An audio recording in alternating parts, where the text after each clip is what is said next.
Good morning, Kuhner country. Okay, my friends, as you know, President Trump is on his way now to Davos, Switzerland. It is the annual meeting of the World Economic Forum. This is where world leaders, political leaders, business, economic leaders meet. It is the biggest meeting of globalists in the world, and it happens every single year at Davos. Already, many leaders have spoken. France's Macron, for example, gave a blistering speech yesterday attacking Trump and his desire to acquire Greenland. Scott Bessent is there defending Trump and the United States. And so Trump is expected, in fact, will speak later today. However, do you know who also showed up? And of course, that was Gavin Newsom. Now, number one, what is the governor of California doing at an annual meeting of world leaders, elected leaders of their country? The last time I checked, Newsom wasn't wasn't the president of the United States. I know he wants to be president of the United States. That's very clear. But he was there, and he was there for two reasons. Number one, to cozy up with Alex Soros, the son of George Soros, who, by the way, now is a big supporter of Gavin Newsom, says that he believes Newsom is the front runner for the Democratic Party in 2028. And Alex Soros now vows that the Soros Foundation and the Soros family is going to pour tens and tens of millions of dollars and raise money to make Gavin Newsom the Democratic presidential nominee and eventually the president in 2028.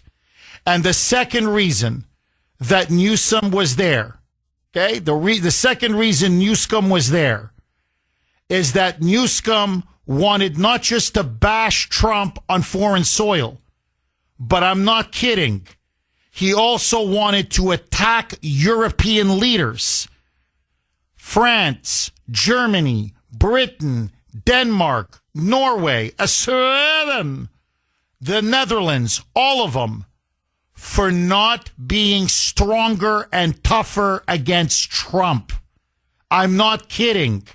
He went on foreign soil to urge even more foreign opposition, world opposition to our president, our ambitions regarding Greenland, and to do more to stop America and stop Trump when it comes to the issue of Greenland. It is, to me, it was treason. I think there's no question it was treason. Now, at a minimum, as Sandy said before we went on the air, and obviously I'm going to clean it up, she said he's a piece of you-know-what, okay? A piece of manure, okay? She goes, that's what he is. I want you to listen now. Gavin Newsom, governor of California, speaking to reporters at the World Economic Forum in Davos, and he has a complete meltdown. Roll cut 24, a mic. Do you have a message for Europeans who are concerned about the messages from the White House around Greenland this week? Yeah, it's time to buck up. It's time to get serious and stop being complicit. It's time to stand tall and firm, have a backbone. I've seen this in the United States, the supine Congress playing both sides. Say one thing on a text or a tweet and another publicly. It's time to have principles. It's time to stand tall, strong. Does that mean responding with tariffs? It's time to stand united. You make that determination. I don't make that determination. But when you say standing tall, what do you mean? Just I can't take this complicity.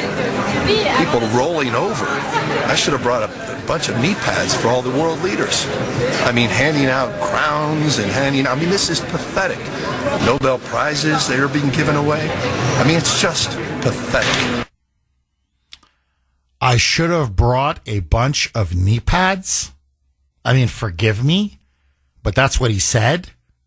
Okay, again, I apologize to the audience because it's so vulgar and so crude, but I should have brought a bunch of knee pads. Number one, he's getting more vulgar by the day. And I don't know if he thinks this plays well politically with the base. Notice Democrats now, all they do is drop the F-bomb. They think the more F-bombs they drop, I don't know, it makes them tougher or makes them seem cooler or, makes them seem like all a bunch of tough guys. Well, now he's doing his tough guy routine, but he's taking it to Davos, Switzerland. Yeah, he said buck up. No, you're right. But I'm talking, no, I understand that. He said it's time to buck up. But what I'm saying is other Democrats are using the F-bomb. He didn't use the F-bomb, but he was extremely vulgar with the knee pads. And, but by the way, look, I'm sorry, since you opened the door. I'm just saying, Gavin, you opened the door. So don't blame me.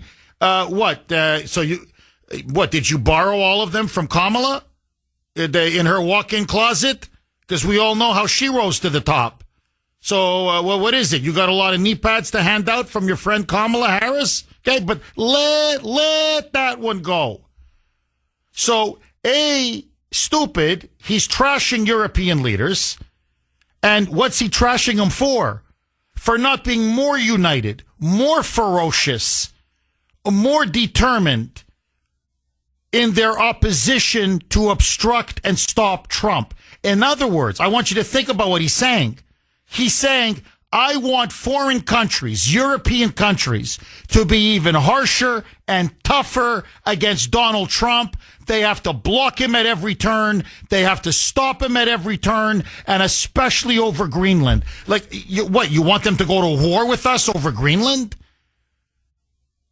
You want foreign nations and foreign powers to turn on our president and to turn on our country and to stop us from acquiring Greenland, which, by the way, would be, it's in our vital national interests. And you do this on foreign soil? So, number one, he doesn't even have the decency and the guts to go back home and talk like this. He's got to do it on foreign soil. But then, listen to him. He's not done. He's not done trashing Trump, vilifying and degrading Trump. Listen now to him, continuing, telling European leaders, stop being complicit to Trump. In other words, don't get along with him. Don't compromise with him. Don't negotiate with him. Roll cut 25, a mic. Europeans think this is diplomacy and this will ultimately this is work. Diplomacy with Donald Trump? He's a T-Rex. You mate with him or he devours you. One or the other. And Europe's being people devoured? need to stand. No, the Europeans could be if they continue down this path and process. They need to stand tall, stand firm, stand united. Look, this a year ago we should have been having this conversation, and they didn't. Okay, and now you're paying the price. Exactly what anyone objective observer would have anticipated we'd be where we are. I mean, this is unbelievable. I mean, really, it's not just a new low. It's a low it's a line that's crossed. They've just crossed the Rubicon. So listen to what he's saying, that either you mate with Donald Trump, okay, or he devours you. So the European journalists say, you mean, is he devouring Europe? He goes, yeah, well, he's about to. So, but what he's saying is, you think he's going to stop at Greenland? That's what he's saying. He says he's taking Greenland and he's not going to stop. A la Adolf Hitler. He's going to keep going. Today it's Greenland. Tomorrow it's Copenhagen. Then it's Paris. Then it's Berlin. This guy, London, Rome. He's just going to keep conquering like Caesar or Hitler. Country after country after country after country. And so now, by the way, he's so ignorant and stupid. I'm sorry, I have to say this. First of all, world leaders, actual leaders of countries, you know why they want to get along with the United States? You want to know why they're trying to cozy up to the United States? You want to know why they're trying to negotiate and compromise with the United States? Because they're trying to advance their own country's interests. Because they have massive interests at stake. Or their own political futures, whatever it may be. But you would know that. Now, what I find incredible is rather than fixing all of the problems that Newsom has created, What is Newsom doing? You're grandstanding and playing tough, Mr. Tough Guy on your high horse in Davos, Switzerland. What about the Palisades fire? Why don't you try rebuilding that? What about your massive budget deficit?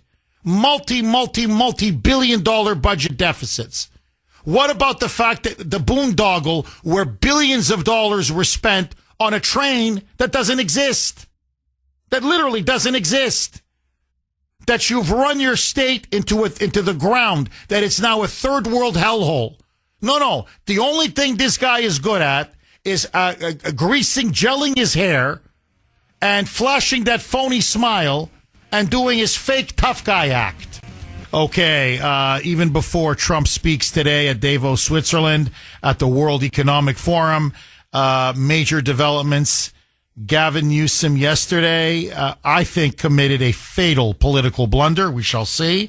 But there's no question. He went to Davos, and the reason why he was there, remember, this is the governor of California. What are you doing in Davos, Switzerland? You've got a state, at least in theory, you've got a state to oversee and a state to run. No, he was there. He met with Alex Soros, as I mentioned in my opening monologue, the son of George Soros, and really now the heir of the Soros empire. And Alex Soros was gushing over Gavin Newsom. They took pictures together. Alex Soros then went on social media and said that the Soros family is going to put all of their muscle, all of their might, all of their money behind Gavin. And why he was there is because the globalists are anointing Gavin Newsom as their man to be the Democratic nominee in 2028 and as their man to be the next president of the United States.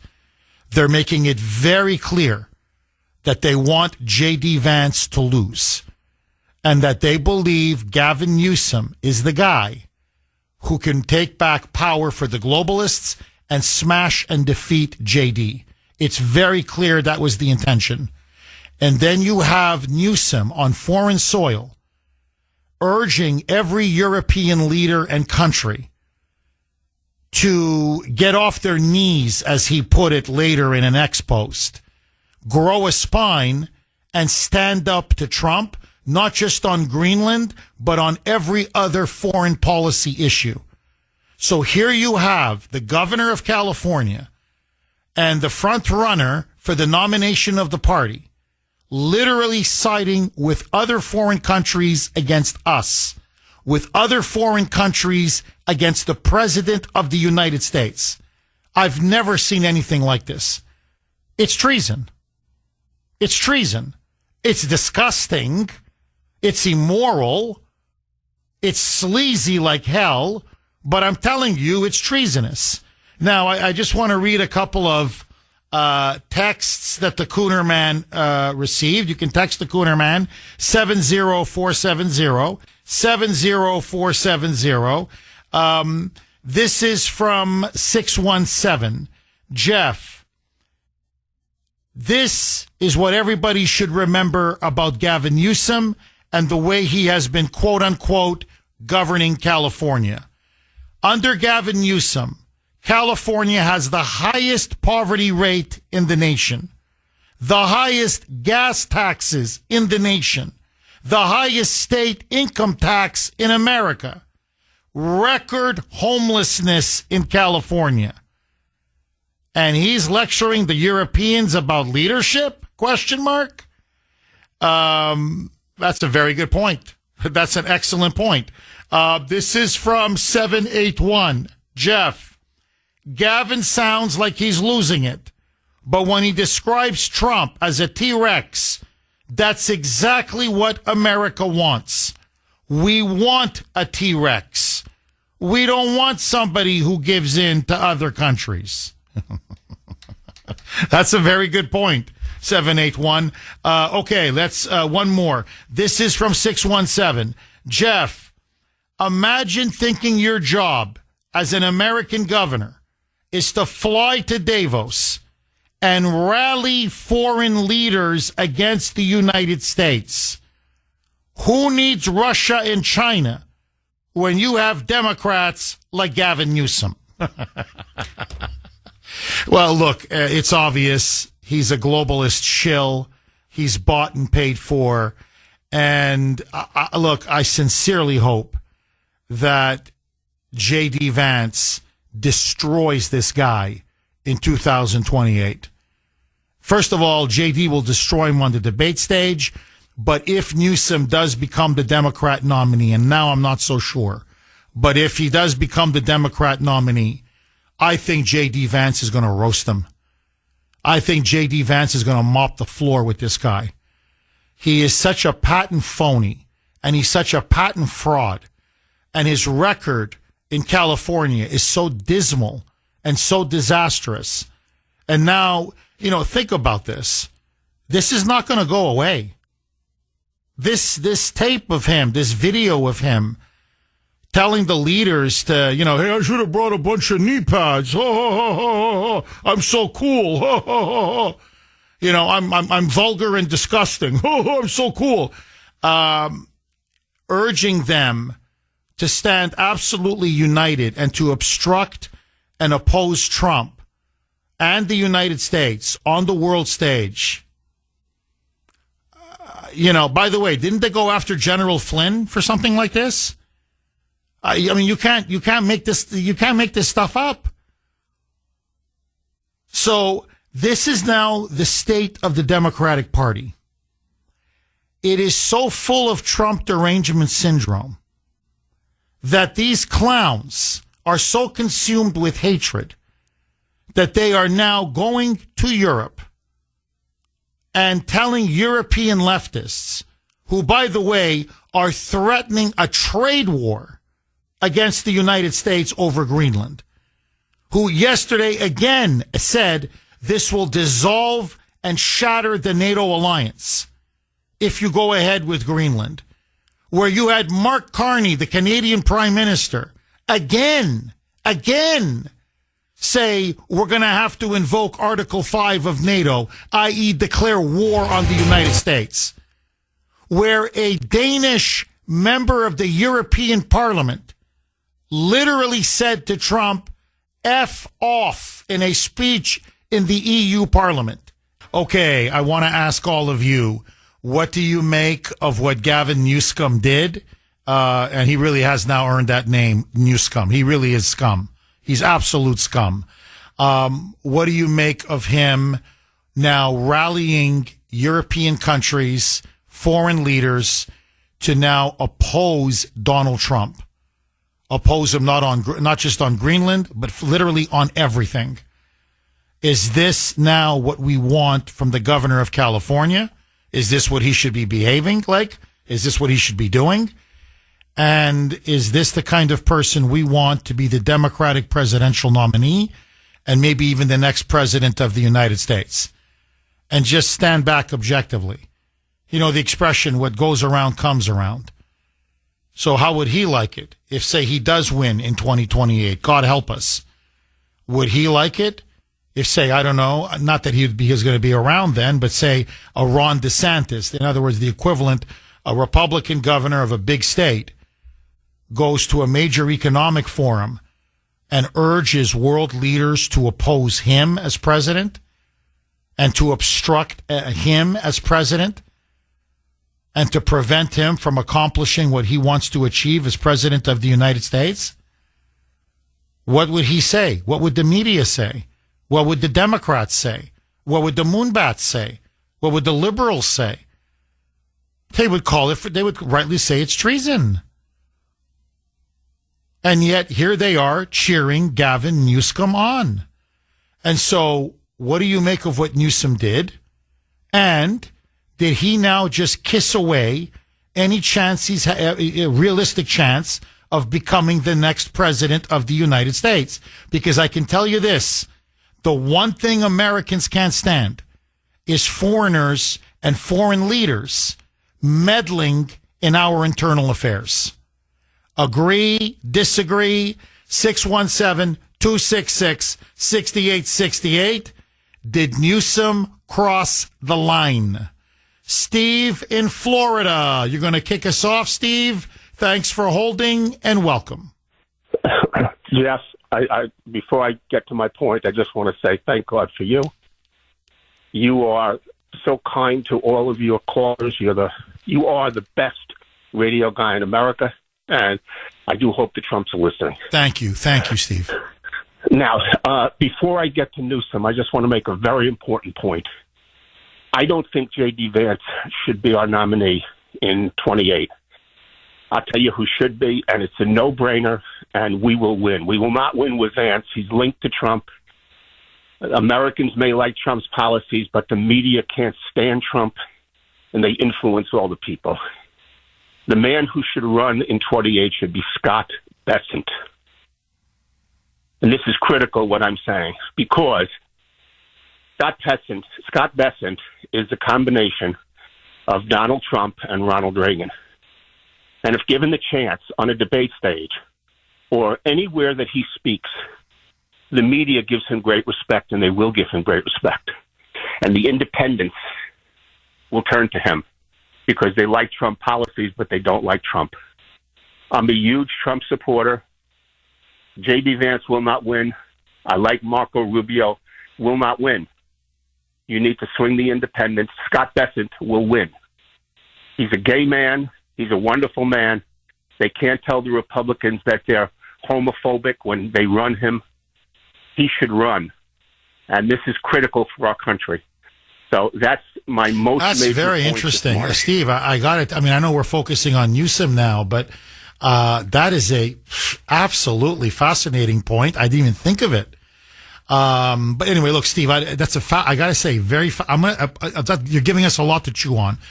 Look, Steve, we're still 3 years away from a Republican primary. And, as you know, 3 years in politics is an eternity. So, who knows what's going to happen by then. I'm just going by the polls now. Most Republicans say they would vote for JD. He is the VP. Usually the VP inherits, the party nomination after serving, loyally to a president. So I'm just going by precedent, history, and what the polls show. But you're right. Look, we're going to have a primary. I think it's going to be a good competitive primary. I think Rubio's probably going to run. Bessent now, if he threw his hat in the ring, would be very interesting. I think Ted Cruz said he's definitely running. Rand Paul said he's definitely running. You've got others now that are going to be running as well. Nikki Haley says she wants another kick at the can. So you're going to have probably 8, 10, 12 Republicans run. So what I'm just saying is let's leave out the Republican primary. Steve, in terms of Newsom, he's their guy. He's their front runner. Already the big money and the globalists are rallying around him. It's a key reason why he was in Davos. They're already telling everyone, we've already picked our candidate, okay, for the Democratic nomination and to be the next president. He's our puppet. He's our guy. And we're going to put all our money, all our power, all our connections, all our muscle behind him. And his advice is he wants the Europeans and the world to be tougher on Trump and to oppose America on Greenland and any other of Trump's foreign policy initiatives. Is this a man that we should have as the next president of the United States, in your view? I'm going to tell you what I think. I will tell you that the American people, for the most part, are ignorant. They're influenced by the media, and they're ignorant. It doesn't matter that Newsom is ruining California. The media and the corruption and the voting corruption and the way they fraudulently steal elections will prevail. We will not win in 28, no matter if it is Newsom, no matter how much he does that's wrong. You and I and many people can see the faults of Gavin Newsom, but many people don't see the faults of Gavin Newsom and don't care about the faults of Gavin Newsom. And we will lose in 28. If it's J.D. Vance, we will lose. Gavin Newsom will win because the American population is ignorant and they don't care and they just don't like Donald Trump. And J.D. Vance, nice guy, good man, great values, good man, linked to Donald Trump. Problem. So we will lose in 28. We're going to lose the midterms. There's just no question about it. We're going to lose the midterms. And the handwriting's on the wall. And I'm very, we have 3 years of more of Trump, which will be a very good life for all of us. Even if they try to impeach him, everybody will be neutralized. But in 28, if you don't have a Republican prevail, this country is going to be finished. We're run by communists on the left, and we're going to become a communist country. Now, you better win in 20. That's what's frightening. No, Steve, look, I have to tell you, everywhere you look now, here in America, communism is rising. They have completely hijacked and taken over the Democratic Party. There's no question. And every nominee now, it's either far left or communist. Look, to put it in historical terms, it's the Mensheviks or the Bolsheviks. You know, the Mensheviks were a far left-wing party, and they were the ones who actually overthrew the Tsars. It wasn't the Bolsheviks. That was, you know, in February, March of 1917, they are the ones who overthrew the Tsars, the Mensheviks. And there was a battle. There was like a factionalism on the far left among Marxists. And it was between the Mensheviks and the Bolsheviks. And the Mensheviks actually initially seized power. And then they overthrew the Tsars. And then after about 6 months or 5 months, whatever it was, then the Bolsheviks in their famous October Revolution overthrew the Mensheviks. So what I'm saying is, what you're really seeing now is it's an American version of it. It's the Mensheviks versus the Bolsheviks. That's all this really is. It's the far left or out and out communists. And that's what you're seeing in Seattle, in Chicago, in New York, in Boston here, in LA. You can go on, and that's what you're seeing at the national level. You know, this is how far our politics has fallen.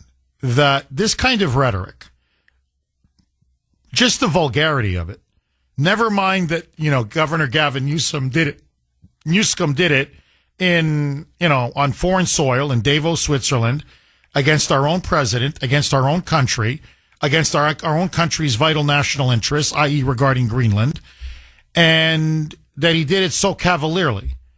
And with the media cheering him on, with the Democrats and the globalists loving it, with Alex Soros, one of the sugar daddies now of the Democratic Party, after this exchange, saying the Democrats have now found their champion. If somebody now is willing to urge Europe and the world to oppose Trump on the world stage and to obstruct him and stand up to him with no quarter, then this is the man that we need to not just lead the Democratic Party, but to be the presidential nominee in 2028. So I just very quickly, Newsom now shows up at Davos. He's walking around with his gelled hair, Mr. Sexy. There he is with that fake phony smile of his. And he's asked by reporters, what do you make of all of this opposition here at Davos from Macron, from Keir Starmer, from the German Chancellor, from the Prime Minister of Norway, the President of Finland, Sweden, the Netherlands, on and on. You have a Danish member of parliament who, just before Newsom was interviewed, a Danish member of the European Parliament, literally say, Mr. President, to Trump, I can't say the actual word, the F-bomb, F off, over Greenland. Greenland's not for sale. You're never going to get Greenland. So everywhere you go, the European leaders are saying you're not going to get your way on Greenland. And they expected him to say, yeah, I side with the Europeans, or, you know, yeah, well, you know, Trump brought this on himself, or blah, blah, blah. No. He wants them to be even more rabid, more united, more deranged in their opposition to Trump. Roll cut 24. A mic. Do you have a message for Europeans who are concerned about the messages from the White House around Greenland this week? Yeah, it's time to buck up. It's time to get serious and stop being complicit. It's time to stand tall and firm, have a backbone. I've seen this in the United States, the supine Congress playing both sides, saying one thing on a text or a tweet and another publicly. Should you respond with principles. It's time to stand tall and strong. Does that mean responding with tariffs? It's time to stand united. You make that determination. I don't make that determination. But when you say standing tall, what do you mean? I can't take this complicity. People rolling over. I should have brought a bunch of knee pads for all the world leaders. Handing out crowns and this is pathetic. Nobel Prizes, they are being given away. It's just pathetic. Handing out knee pads? Ay, ay, ay. Ay, ay, ay. Let me just play one more cut. Basically, here's what he's saying about our own president. Again, in Davos, Switzerland, okay? And we're about to enter a very high-stakes negotiation over Greenland, over American security, over the future of NATO, maybe averting now a very costly and damaging trade war. The stakes are enormous. Enormous. This is, whatever you think of this situation, this is the greatest crisis in the history of NATO, period. And this is the greatest crisis in the transatlantic alliance since the Second World War, period. There's no debating this. And this is what he tells the Europeans. He's telling them, you can't appease Trump. Don't make a deal with Trump. Don't negotiate. Don't compromise. He's trashing, not just trashing his own president and the leader of the United States. He's telling Europe, no deal with Trump on anything. Roll cut 25 a mic. Europeans think this is diplomacy and this will ultimately this is work. Diplomacy with Donald Trump? He's a T-Rex. You mate with him or he devours you. One or the other. And Europe's people need to stand. No, the Europeans could be if they continue down this path and process. They need to stand tall, stand firm, stand united. Look, you said this a year ago. We should have been having this conversation, and they didn't. Okay, and now you're paying the price. Exactly what anyone objective observer would have anticipated we'd be where we are. He's going to devour all of Europe? He's going to devour Europe? As I said in my opening monologue, what, he's a conqueror? He's Hitler? He's Caesar? He's an invader?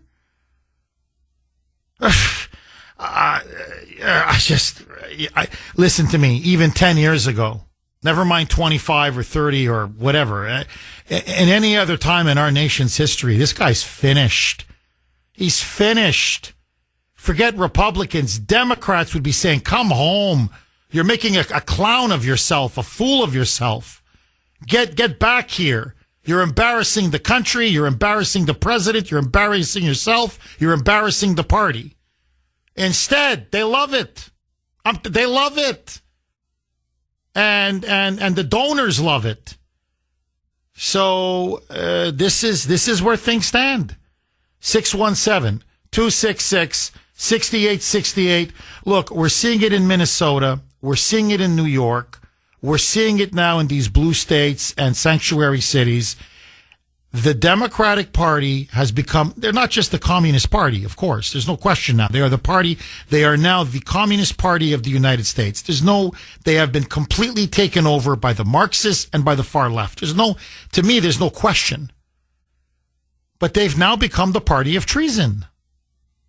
Open treason. And now they're taking their treason against the United States abroad, this time to Switzerland. Agree, disagree. Larry in Arkansas. Thanks for holding, Larry, and welcome. Good morning, Jeff. Larry. So, Jeff, liberalism is like herpes. There is no cure, just a constant reminder of one's poor decisions.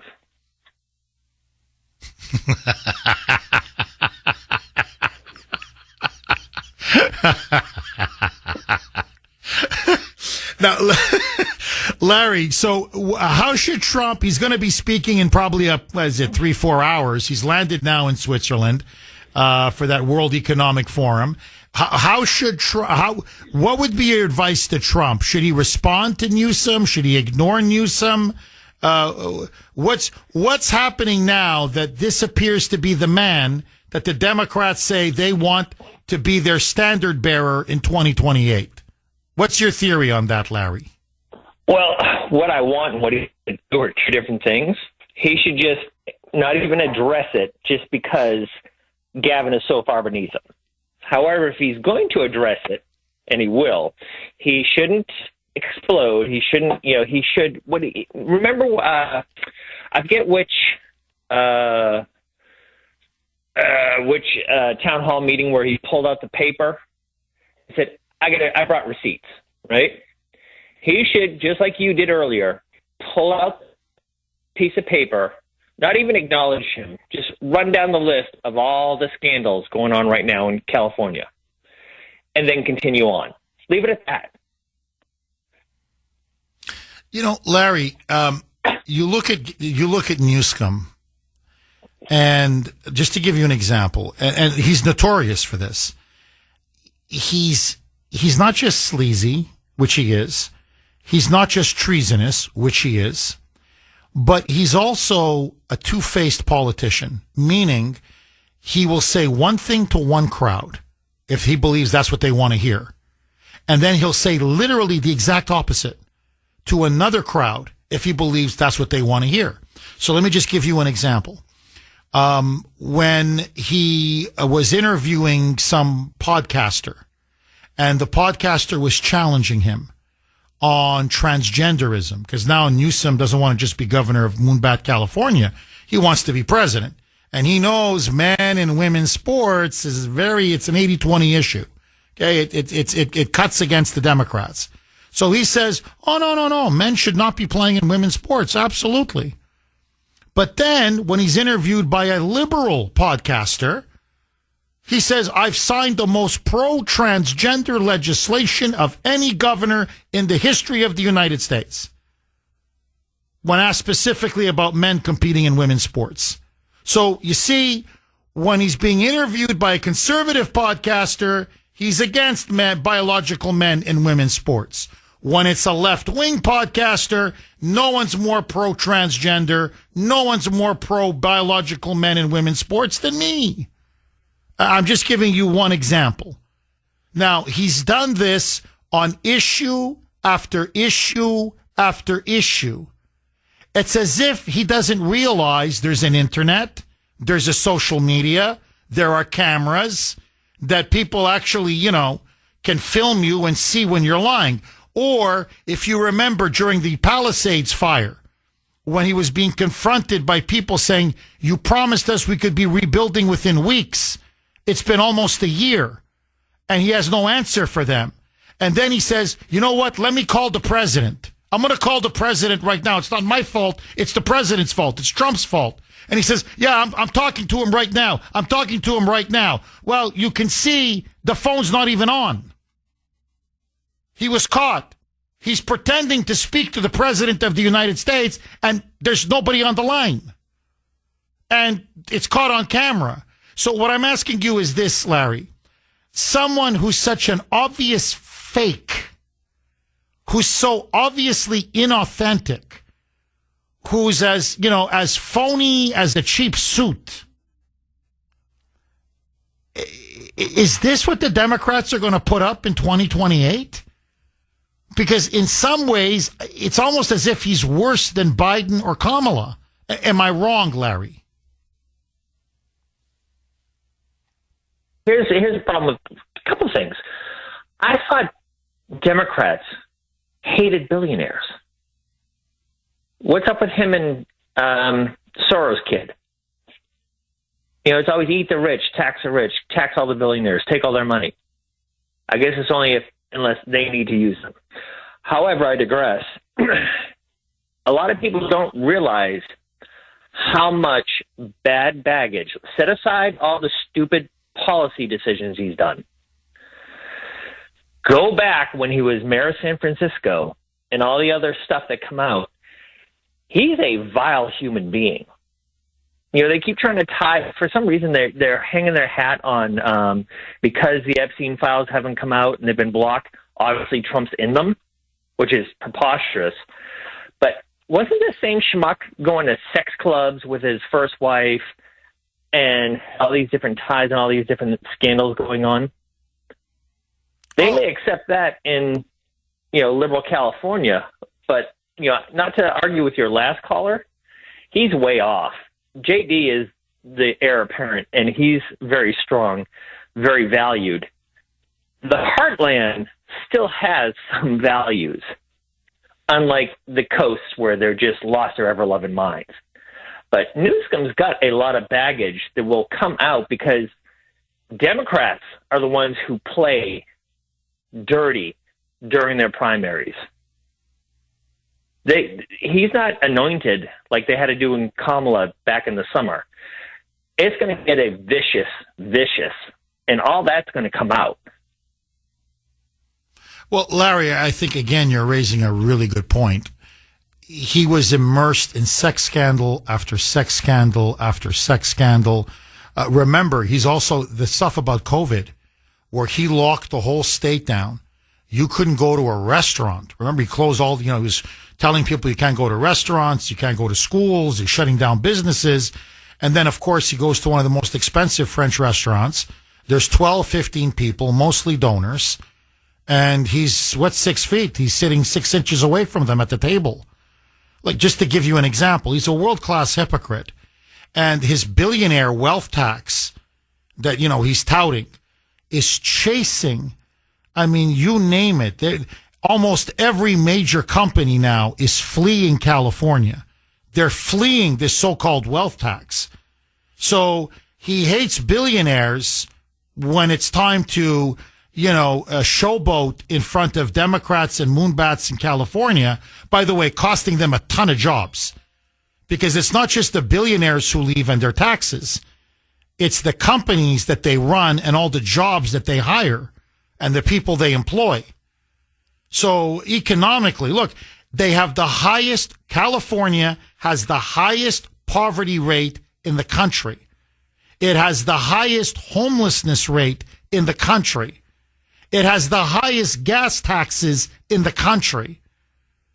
It has the highest state income tax in the country. This guy's got no record. But you're brilliant, Larry, because you're right. He, soak the rich, soak the rich, soak the rich. But man, he loves to party with the rich. And talk about billionaires. He's there, globalist donor after globalist donor. It's not just Alex Soros. It's Larry Fink from BlackRock. He's doing the rounds. Bill Gates, he met with Bill Gates. Gates is now pledging to, pour money into his campaign war chest. So these are all the biggest billionaires in the world. And they're buying him like a $10 streetwalker. He's a gigolo. He's the equivalent of, I'm sorry. You call it, if he was a female politician, you'd say she's like a prostitute or a whore. He's a gigolo. He's for sale. Just name your price and he'll do whatever you want him to do politically. That's how he is. And so that's what you're seeing now with this guy. So he takes the money of billionaires, he cozies up with billionaires, and he's clearly the billionaire donor candidate. And that's why he's in Davos. Okay, or Davos, however you pronounce it, Davos. So he's in Davos. And that's why he's there.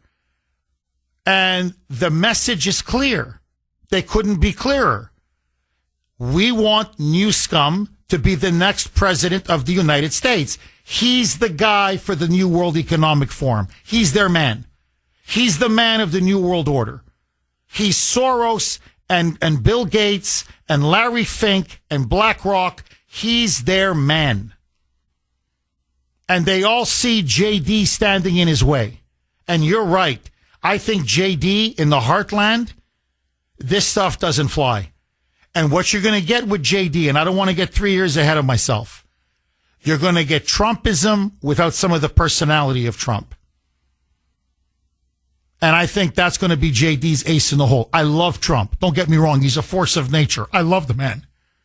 But I'm saying with JD, you're going to get all of Trump's policies. without some of the drama and you know how Trump is, okay? He sucks all the oxygen out of the room. He's the alpha male, the big dog. JD is polished, brilliant, articulate, well-spoken, well-married. He's got his 4th child. They just announced it yesterday. She's pregnant. His wife is pregnant. He's got it's their 4th child. He's got a beautiful family. He's got an incredible rags to riches story. He came from a broken, drug-addicted, dysfunctional home in Appalachia. He grew up poor. He grew up with nothing. He's the American dream. So, to me, JD versus Newsom, I'm not worried. Especially after this. JD is going to eat him alive. Larry, as always, thank you so much for that call. I really appreciate it. Chris in Plymouth. Thanks for holding, Chris, and welcome. How you doing, Jeff? I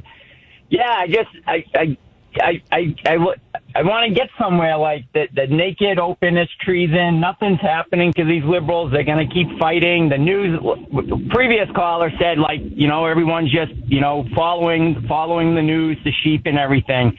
Are we just going to get to a point where no one's getting arrested? It's just going to be bark, bark, bark and trade off Republican, Democrat, Republican. It's like, where's our bites coming? I think that's what I've been getting optimism. Now I'm getting a little pessimism. And then, if we don't win in the next election, we definitely can see a shade of coming because they don't give up. And we're just bark, bark, bark, bark, bark. And is it just going to be neutral or are we going to get our bites? Well, Chris, look, I'm going to get into this later in the show, okay? It's because it's a big story. I just didn't want to lead. This is a big story as well. This is really what happened yesterday in Davos is that it set off the fight for 2028. When Newsom did what he did, it was an open attack on Trump. It was an open attack on America, but it's also him basically telling the European leftists and the globalists, I'm your guy. Let me be the tip of the spear. Okay. So it's really now the beginning of 2028. That's what yesterday meant. So it's an important story and it's a fresh story. I didn't want to lead with Minneapolis again because we've been doing so much of it, but big developments on the Minneapolis front. We forced her. I'm not saying only this audience, but shows like mine, callers like you, we finally forced Pam Bondi to get off her rear end. So, and I'm going to get into this later, I promise. They've issued subpoenas now to the offices of Tim Walz, Jacob Fry, Keith Ellison, among others. They are clearly being investigated, and now they're going to be subpoenaed. They're in trouble, and they know they're in trouble. Furthermore, there's going to be big arrests coming probably either today or tomorrow on those anti-ICE agitators and insurrectionists that stormed that church in Minneapolis, St. Paul. And apparently Don Lemon, ex-CNN host, he could be in big trouble. He could be going to prison. So we're pushing him, and it looks now we're at least going to start getting some arrests. Now, is it the big fish? No, but we're getting there. And so Walz now is very nervous. Fry is very nervous. Keith Ellison is very nervous. You're going to start to see some Democrat politicians potentially get indicted. So fingers crossed, Chris. We have to wait for the indictments to be unsealed. But finally, they're starting to move. Okay, before we go right back to our blazing phone lines, 617-266-6868. Wednesday, 7:20-ish. You know what that means. Truth or troll. Take it away, Mike.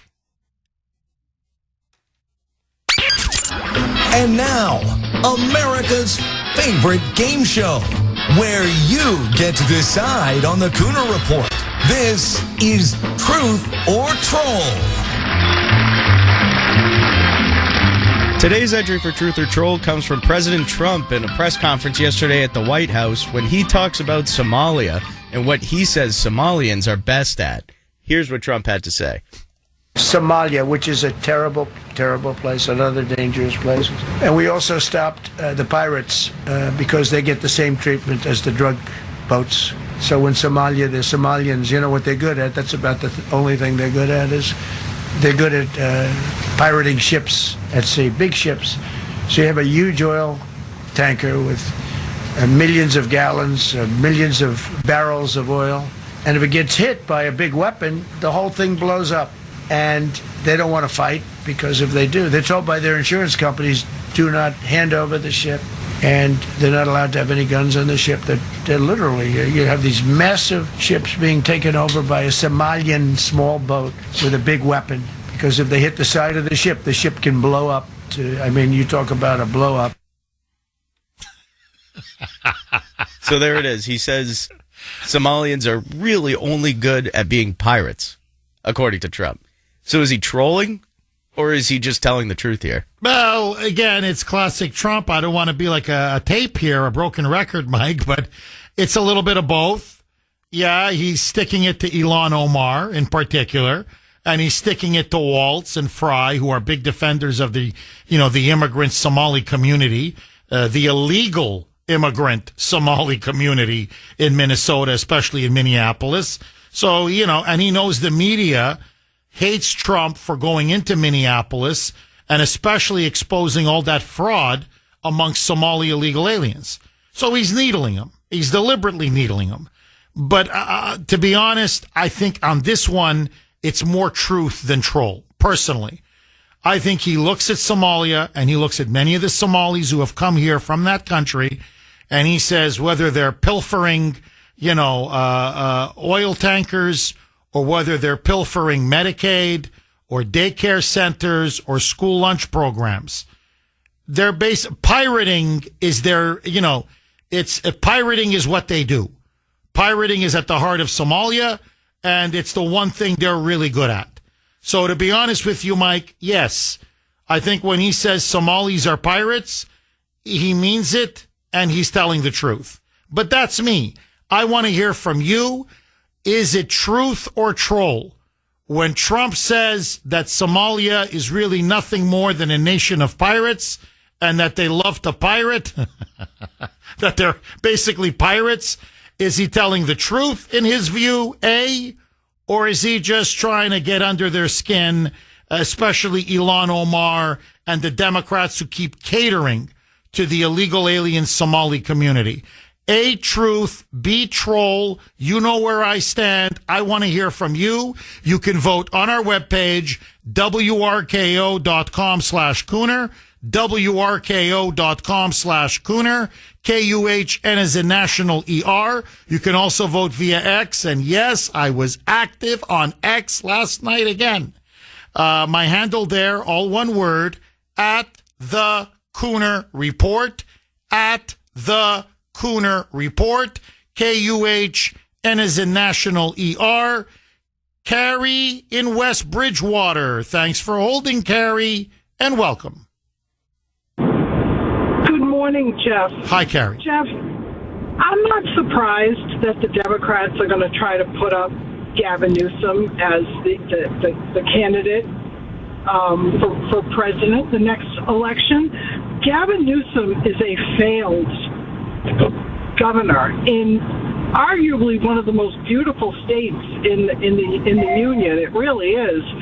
Do you know that the film and TV industry has dropped 20% under Gavin Newsom's reign in California? That these studios are more apt to film in New York or other places because of the taxes that Newsom has imposed upon these studios and these people. And it's, people think of, movie and TV, they think of actors or directors, but you're talking about craft services, the people who make the food, the people who, sew the costumes. You're talking about lots of jobs lost under Gavin Newsom. So, of course, California had the opportunity to get rid of Gavin Newsom a couple of years ago and put up a wonderful candidate in Larry Elder. and the Californians said, no, we're going to go with this guy. We're going to go with the guy that allows human feces to litter our sidewalks and homeless encampments everywhere. That's our guy. That's our guy. So I'm not surprised at all. I'm not surprised at all. Think about it. The bench is so short. Who else do they have? Kamala? Well, Carrie, if you don't mind, can you hang on? Because I want to continue this conversation. Because I think you really put your finger on something extremely important, which is, A, who do the Democrats have, really, realistically, that they can run as president of the United States? But before I get to that, you know, when you mention, and I'm sorry, it's 7:26 now, basically 7:30 in the morning, 617-266-6868 is the number. Okay, Gavin Newsom puts America last at Davos, Switzerland, openly, not just attacking Trump, but mocking, vilifying European leaders for not being even more ferocious and more rabid in their opposition to Trump. He's now calling for the world and Europe to have a united stand against Trump on Greenland and, frankly, his entire foreign policy agenda. Are the Democrats now openly espousing treason? And is Gavin Newsom the man who can lead the Democrats to victory in 2028? You know, Carrie, I want to go back to Carrie in West Bridgewater. Carrie, you made a really good point to me about how they had a chance to recall Gavin Newsom and elect a really good, decent man like Larry Elder, and they stuck with Gavin Newsom, okay? They loved the Newsom. Even though you've got manure, feces, forgive me, on sidewalks everywhere, whether it's San Francisco, San Diego, L.A., public urination, mass homelessness, poverty, jobs fleeing, companies fleeing, crushing taxes, skyrocketing gas taxes.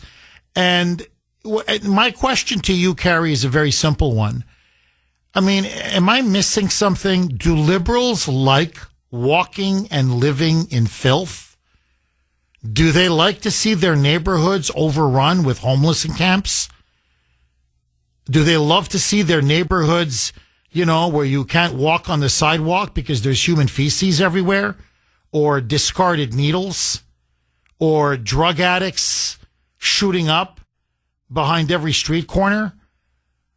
I mean, my question is this. Don't liberals want to have clean streets, safe, orderly neighborhoods as well? Or do they like to live in third world conditions? I'm just curious. How do you explain these moonbats' love affair with Gavin Newsom, despite all of the havoc and destruction that he is now wreaking? What's your theory on that, Carrie? It's like Stockholm Syndrome. I really do. I think they have lived under these insane conditions for so long that this all seems very normal to them. And I also think, too, that they have been conditioned, especially with Trump, but with most Republicans, that they hate Republicans more than they love their state and their country. I do think it's a form of Stockholm Syndrome, that they think this is just the way it is, and it's normal. And I think, you know, there's a lot of, you know, suicidal empathy. You know, oh, we've got to help these people, and to help them, we'll just let them, you know, they've got to live somewhere, so we'll just let them put tents up everywhere. I think the California mindset, I don't even think of it as like a state most of the time. It's like its own planet. It's filled with, you know, they call it the land of fruits and nuts, and that's not an exaggeration. I do think that's true. And, you know, if it's not Newsom, who else could it be? It couldn't be Kamala. She's a failure. They would never allow Josh Shapiro. Democrats hate Jews. Sorry, it's true. Their bench is so short. At least Newsom, you know, he's articulate.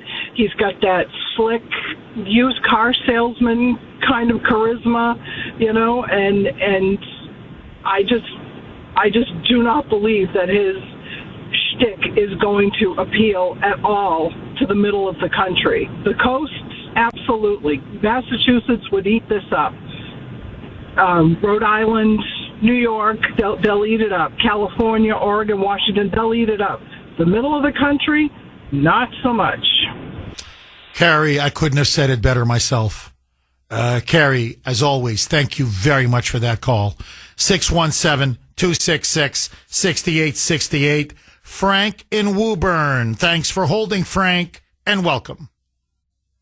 Good morning, Jeff. How Hi, are you? Good, good. How are you, Frank? Very good, thank you. You know what I find amazing? I can't believe how much I agree with you on everything. It blows my mind. Everything you talk about, everything you say, it's so true.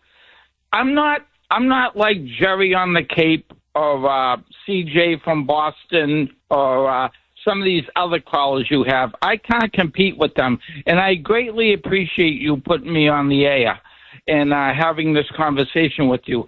But a lot of your callers, so many of them make sense. And you know what the problem is? The Democrats, they do have nobody. They got nobody. What they did when they, messed up, I don't want to say a bad word, but when they messed up Tulsi Gabbard, that was their big mistake. Because if Tulsi Gabbard would have been president on the Democrat Party, it wouldn't have been nowhere near Joe Biden or Kamala Harris. But they failed themselves. They messed up themselves. So the Democrats got nobody, and the Republican Party is a failure, except for the mega Republicans. All these other Republicans, half the Republican Party, they got to be thrown out, and they got to be eliminated. It's only the mega Republicans that are good. And if I could tell President Trump one thing, I would want to bring back the death penalty, because these people are traitors, they're treasonous. Like you had said many months ago, because I listen to you every day, and you said many months ago, 75 years ago, these people would have been strung up and hung. Oh, no question. No question. No, look, Frank, I think you're spot on. I think your whole analysis is one, as I like to say, not 100, but 1,000% correct. The only thing, and you may end up being right, please don't get me wrong. Look, he's clearly the front runner, okay? And I think Kerry's right. His used car salesman BS routine, they love that here in Massachusetts and in California and on the coast and in New York. Look at Mamdani with that fake smile. Okay, peddling communism with a smile. So they like that used car salesman shtick. And the heartland hates it. There's no question. I'm just saying to myself, you have a party, the Democratic Party, a woke party, dominated by DEI, diversity, equity, inclusion, getting more radical by the day. Are they really going to nominate a straight white male in 2028 as their presidential candidate? That's the only thing I'm like, I don't know. You're right. They don't have many. They don't have much. Their bench is very thin. I agree. I'm just saying the fanatics in the party, the radical feminists, the Black Lives Matter social justice warriors, the hard left, the AOCs. See, I think AOC is going to be their candidate in 2028. I would not be surprised if they run AOC against J.D. Vance. And the only reason why is the Democrats, like the media, are now anti-white racists, especially if you're a male.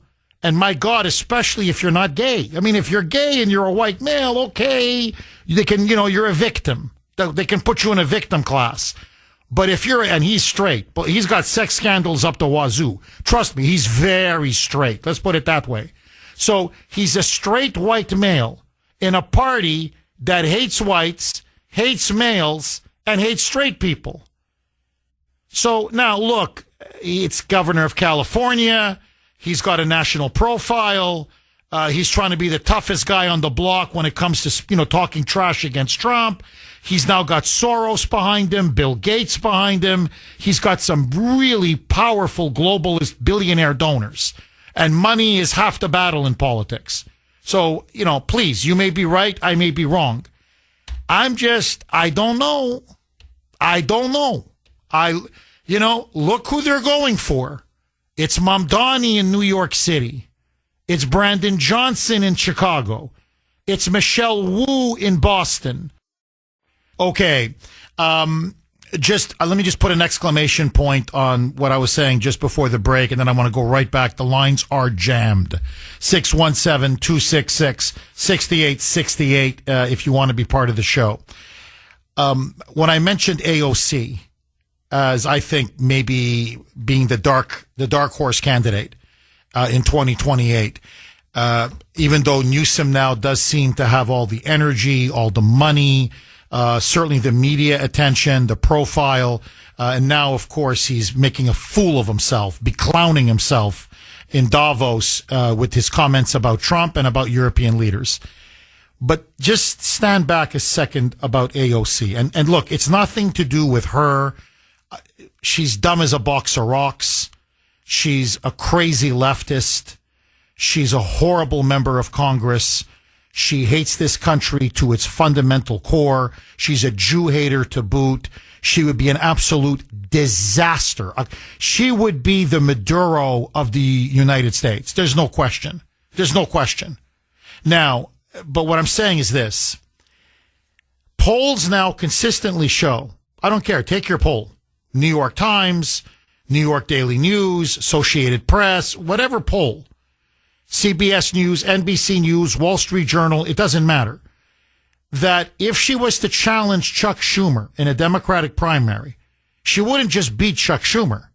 I mean, she would clean his clock. Minimum double-digit victory, 10, 12, 14 points. She may even beat him by 20 points.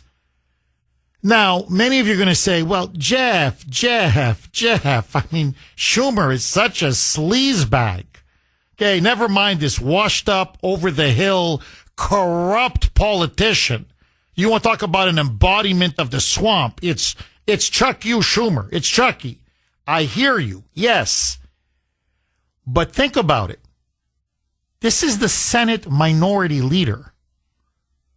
This is the leader of the Senate Democrats, who has been a power in the Democratic Party for decades. And a Senate minority leader who once was Senate majority leader and could actually be Senate majority leader again. Now, you know what that is for a state? And a corrupt politician like Chuck U. Schumer. This is the kind of pull he has. He can get you all the money you want. He can go to any donor, any special interest, any union, any environmentalist group. It doesn't matter. Take your pick, okay? Any civil rights, and I'm putting civil rights in air quotes, any civil rights group in New York, and just with a pen and a paper, okay, how much? What do you want? How much you want? How much you want for your union? Okay, you got it. You. How much you want for your green causes? You got it. Okay, you got it. He can go down and just check. You want $1 billion? You got $1 billion. You want 1.5 billion? You got 1.5. What do you want? 2.7 billion? You got it. So what I'm saying is when your senator is the lead, that's why McConnell was untouchable in Kentucky. Most people in Kentucky couldn't stand Mitch McConnell. Most Republicans couldn't stand Mitch McConnell. Never mind most conservatives. The problem is the guy's either Senate minority or Senate majority leader. You want a bridge, he'll deliver. You want a hospital, you got it. You want a road, you got it. Whatever, you need money for anything, you got it. So, you're like, I can't stand the guy, but, listen, we need that school. And he's going to give us the school. So, in other words, you can pour money anywhere in the state, almost at will. It's called buying votes, but, you're flooded with money. Now, for a voting base to say no, you could rain hundreds of billions of dollars on us. We don't care. We don't care. That's ideological. That's hardcore left-wing ideology. That's now. And by the way, it's not like Chuck Schumer is some. Remember, I spoke earlier about the Mensheviks versus the Bolsheviks, and I said that's what you have now in the Democratic Party. The Mensheviks were very far left. The Bolsheviks even more extreme. And that was the Civil War, and eventually the Mensheviks got beaten out by the Bolsheviks, and the Bolsheviks seized power in the October Revolution, and boom, they took over the Soviet Union, and, the rest is history. My point is this. Schumer's a Menshevik. Schumer's a man of the hard left. LGBTQ, transgenderism, climate change, abortion, just run down the list. I mean, how does he, break from democratic orthodoxy? He doesn't. But he's not a fire-breathing Marxist. He's not a Chavista, a Chavez supporter, the way AOC is. And so the base looks at him, and I'm sorry, I'm going to call it out because it's true. He's a Jew. He's a Jew. And in the Democratic Party, they don't like Jews. He's a male. He's white. He's married to a woman, i.e. straight. They don't care. Out. She's Latino. She's a woman. She's she's a communist. She's a hardcore. She's a Bernie brother. Or a Bernie sister. She's a big Bernie supporter, Mamdani supporter. And you can take your Senate minority leadership and stuff it up, where the sun don't shine. So what I'm saying is, if they're willing to overthrow Schumer, and I don't mean in a close race, I mean destroy the guy, I don't know if Gavin Newsom can beat her in a primary. But you're going to say, but Jeff, that's New York. Yeah, but that's who votes in those kind of voters vote in the primary. They're the ones who vote in the Democratic primary. You're not dealing with rational, sane people. So anyway, just my 2 cents worth. Take it for whatever it's worth. 617-266-6868 is the number. Okay, very quick. You have to hear this. So Newsom now has gone on X after his big shtick yesterday about the knee pads. This is now what he's written about Trump. Quote, Donald Trump is headed to the World Economic Forum in Switzerland to brag about wrecking the American economy. That's why I've also flown to Davos with an extra suitcase. I swear, this is what he wrote. After his comments yesterday, this is what he wrote. With an extra suitcase of knee pads for those caving to Trump's insanity, to vigorously defend California as an alternative to Trump's world disorder. Okay, again with the knee pads, again, and you want California? This is your alternative to Trump's America? Bring it on, baby. Bring it on. By the way, all JD has to do is mention the Palisades fires. How he stood by and let that part of Los Angeles burn and burn and burn and burn. And then after a year, they haven't rebuilt a single home. And that's what you're bragging about? This is from 512. Jeff. So you can text the Kuhner man 70470. Jeff, Gavin Newsom is staring down billions of dollars worth of budget deficits. He cannot account for tens of billions of dollars. for homelessness, the high-speed rail boondoggle, and all this supposed affordable housing. Yet still, he flew halfway around the world to criticize President Donald Trump? They really are crazy out in California. Yeah, you think? You think, huh?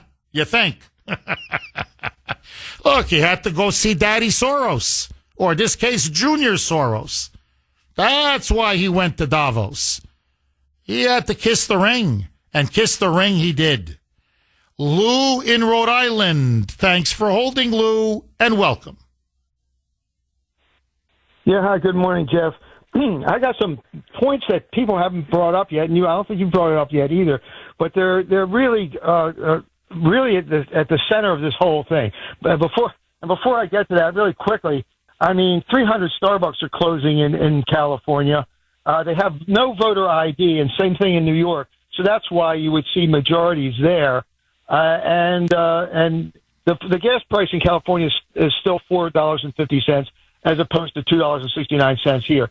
So anyway, the two things I think are really missing here. Number one, let me get to the European one first. You talk about this Greenland thing is a diversion. People in Europe, millions and millions and millions of people throughout Europe, France, Britain, Germany, all over the place, are begging for the kind of leadership that Trump is showing here, begging for it. The big problem is not so much Greenland. Greenland is another diversion. Their big problem is the woke green alliance between the radical left and the Islamists. Our most recent example is in London. There was a grooming gang that kidnapped, a Pakistani grooming gang kidnapped a Sikh girl and was holding her and raping her, with numerous people raping her. And the Sikh community had to get up. 200 Sikhs went to the place where they knew this was happening. And the police are doing nothing about it in London because they have this Muslim mayor, which is named Khan, who's doing nothing about the grooming gangs. That's what the people in Europe care about, is the immigration crisis and the green woke alliance. And they want a leader like Trump. They don't want these guys, these passive guys like Newsom or Macron or Starver, or what's that guy, Starver or whatever. Starmer, yeah, Starmer, Keir Starmer. And Keir Starmer in Britain. They want strong leadership that's going to deal with immigration and deal with the radical Muslims that seem to be ruling Europe at this particular time. That's one thing. The second thing is that, Soros, you're talking about Soros backing Newsom. Soros is backing the revolution. He's backing the civil war in this country. I mean, those guys, those people, in a microcosm of this, those people who went in to attack the church, most of them, probably a bunch of them, were paid by people like Soros or other Democrat donors, and that's their tactic, is brown shirts, to go in and invade a church and take Don Lemon, the loser Don Lemon, with them, and do things like that. This whole ICE thing, anti-ICE thing, is a diversion because they don't want the country to see the extent of the fraud. You're talking about California, tens of billions of dollars missing. Can you imagine the fraud out there, too? Not only the Somali fraud in Minnesota, but the fraud in California. There's fraud found in New York. There's fraud in Maine now. They're finding it all over the country, all linked to the Democratic Party. And I think the real key is who's going to be running the Republican Party. And can they launch a MAGA offensive based on all of this fraud and all of the disgusting stuff that Democrats are doing all over the country? Can they launch an offensive that will counteract all this kind of diversion about ICE, about Greenland, and about all this other stuff? And not only that, Trump is doing a great job with this economy, despite what Newsom says. The guy is a failure. He's just a face. If he and AOC run together, that's what probably will be the case. She'd probably be the VP nomination. But if they run together, they are basically being backed by all these. Not only, and then there's this guy in Canada. Mark Carney, yes, I call him Commie Carney. He's kissing China's rear end. He's inviting China into Canada. These are the people we're running against, and we've got to expose them. And we got to have a strong Republican Party and a strong leader of the Republican Party to put on a big MAGA offensive and expose them and all of their fraud and all the tentacles of this fraud, not just the Somali fraud. There's much more than that. And they're taking money away from children, from Medicare, from housing, from food, and the Democrats are diverting it all to these fraudsters all over the country. And it's big and it's deep, and that's what the diversion is. And that's what we have to focus on what's going on actually, and not the ICE diversion or the Greenland diversion. And what the people of Europe want, they want a strong immigration policy, and they want to get rid of all these Pakistani grooming gangs and all these people who are trying to Islamize Europe and England. And we have to get rid of the fraud in the United States. We need to focus on the real issues, not their diversion. And Soros is behind all this, and he's leading, and he's the one backing it. And that's why he's picked like Newsom. Newsom's a stooge. Newsom's a nothing. Soros and the donors and all these people are backing all these paid protesters and getting in all these old dope liberals, like these old people. You see a lot of people are old people, and a lot of these young woke white liberal women who are like nuts.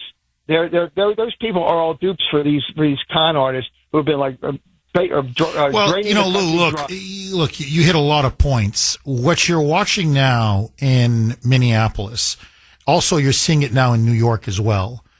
It's slow motion civil war. That's what this is. They're basically starting to secede from the Union. That's what we're watching now. This is their argument. Their argument now, and this is Waltz's argument, this is Fry's argument, this is Ilhan Omar's argument, this is Attorney General Keith Ellison's argument, this is Mamdani's argument, and it's Hochul's argument, okay? That federal law does not apply in Minnesota or in New York State. That's their argument. That federal immigration law just does not apply. And that you have no right to deport a single illegal alien, period. Trump yesterday, I thought, was magnificent in that press conference where he was talking about his 1 year in office, his first year anniversary. And when he started, it was devastating. It was very powerful. When he said, you want to know why ICE is in Minneapolis? Do you want to know who we've arrested in the last week? And then he had a stack, and he just pulls out one picture with the mugshot, the name, and the crimes that they've been convicted of. All of them illegal aliens. And he said, this guy, 2 murders. We arrested him. This person, convicted child rapist. We arrested him. This one, convicted, sodomizing a 10-year-old boy, sodomizing a 10-year-old girl. We arrested him. This one, key member of Tren de Aragua, one of the biggest gangbangers. And it was shocking when, he says we've arrested thousands. And don't quote me on this. I don't know if it was Caroline Leavitt. There were people there beside him, but one of his aides, I think it was Leavitt, whoever it was, said, no, it's much higher, Mr. President. Like to say, no, it's not just a couple thousand. He said, really? Well, how many have we arrested? 10,000. 10,000. And then Trump turns around and says to the media, who would want 10,000 violent, predatory, illegal alien criminals in their state, in their city, in their neighborhood? Like he's like, are you all insane? So you want convicted murderers? All top of the line criminals. They're not going to be good. They're not going to be well behaved here. I could do thousands. We had over 3,000 in the last fairly short while. Just in Minnesota. What's the number, Carol? 10,000. 10,000 criminals. And these are serious criminals. Now, how can a place with 10,000 criminals, how can you have a state? And yet they're fighting us. Yes! Like, hello? Like, some things in life, it's just common sense. Like, what is wrong with you? Convict, again, not alleged, not indicted, not charged with crimes, convicted. Rapists? Child sex predators? Child molesters? Drug dealers? MS-13 Tren de Aragua gangbangers? And what are we talking? Like, what's the argument? And by the way, you're refusing to abide by federal immigration law, respect federal authority, respect federal sovereignty. They're seceding. You don't get I'm sorry. If you don't want to be part of our union, you don't want to abide, by the way, duly enacted laws passed by Congress. I'm not talking an executive order. These are immigration laws that have been passed by Congress that have been on the books for decades, in which the Constitution, in the Supremacy Clause, clearly says the federal government and only the federal government can engage in immigration enforcement.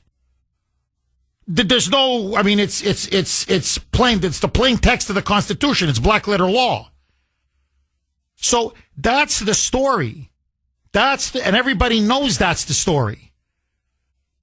This is very similar to the fire eaters, as they were called, the Southern secessionists, mostly in South Carolina, but in other states, who wanted to nullify federal law and said, no, we just don't recognize federal law. They're like, well, what do you mean? Well, then you're out of the union.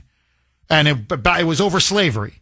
Now it's over illegal immigration. That's now the peculiar institution. They used to call slavery the peculiar institution. The peculiar institution now is illegal immigration or illegal aliens. Like somehow they're all above the law. So Trump has no choice but now to send in the military. I think it's inevitable. By the way, the 11th Airborne, which is based in Alaska, they specialize in cold weather operations. It is going to be, some are saying, what is it, minus 13 in Minneapolis on Friday? Others say it could be as much as minus 24 in Minneapolis over the weekend. I mean, that's Arctic. That's Arctic. That's Greenland. That's Arctic temperatures. Who the hell's going to protest in that weather? But anyway, so he's got 1,500 of these troops literally on standby, ready to be deployed. Okay, let's go to Mags in New Hampshire. Thanks for holding, Mags, and welcome. Hello, Mags. Do we have you, Mags? All right, let's see if we can reconnect with Mags. Mike, Ken in New Hampshire. Thanks for holding, Ken, and welcome. Good morning, Jeff. Hi, Ken. I dare say it's not boring these days, is it? No shortage of topics, I'll tell you this, Ken. But, so far this month, and maybe for months more, ground zero is Minnesota. So while, we can review what could be happening in the whole 28 race in 2 years, and I think you've broken it down. Newsom, AOC, yep, those are. But let's also recognize what happened on January 1st, where clearly we know who the true three leaders are of the party, based on the inauguration. Mamdani, Sanders, AOC, they all spoke there, right? Yes. It's rather clear where the power structure is. Newsom's just part of that orbit. And all that's going on in Minnesota is the focus, because we really have a new name for the party, don't we? I call it the FFA party. Fake, Newsom, fraud, Waltz, and they all revolve around anarchy. Because when Trump is in power, that's what they want, to destroy the nation. Anarchy.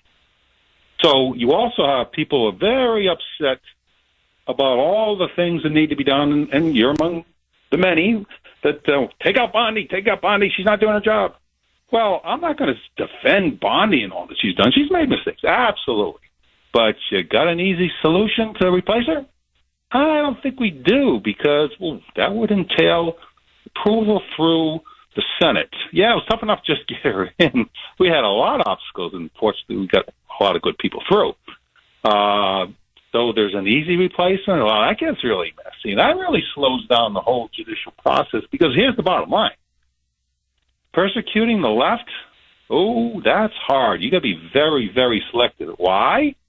You think the OJ jury was bad? It would be a lot worse now if you go into a blue. Like, let's prosecute somebody in D.C. We'll get one of the bad guys in D.C. Oh, no, he won't. Not with a jury in D.C. or New York or Minneapolis or Portland. There's a lot of obstacles. part of what the psyche today is, things happen so fast. I get. That's what the left is all about. Oh, they hate to see all of these people that are harmed. It wasn't fair what happened to Renee. Oh, I want, give her advice. And you wonder why the Insurrection Act isn't being instituted? Because you have to wait until there's a strong consensus among the public. And the public is fighting for its future. And we have to fight it as best and as appropriately as possible. And I think Trump's doing a terrific job. Well, look, Ken, let me just say this. I think overall on the border, on mass deportations, on the issue of illegal immigration, he's been magnificent. I would grade him since it was his full first year. Yesterday, his 1 year anniversary.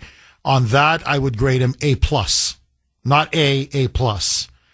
On Minneapolis, this is where you and I slightly disagree with you.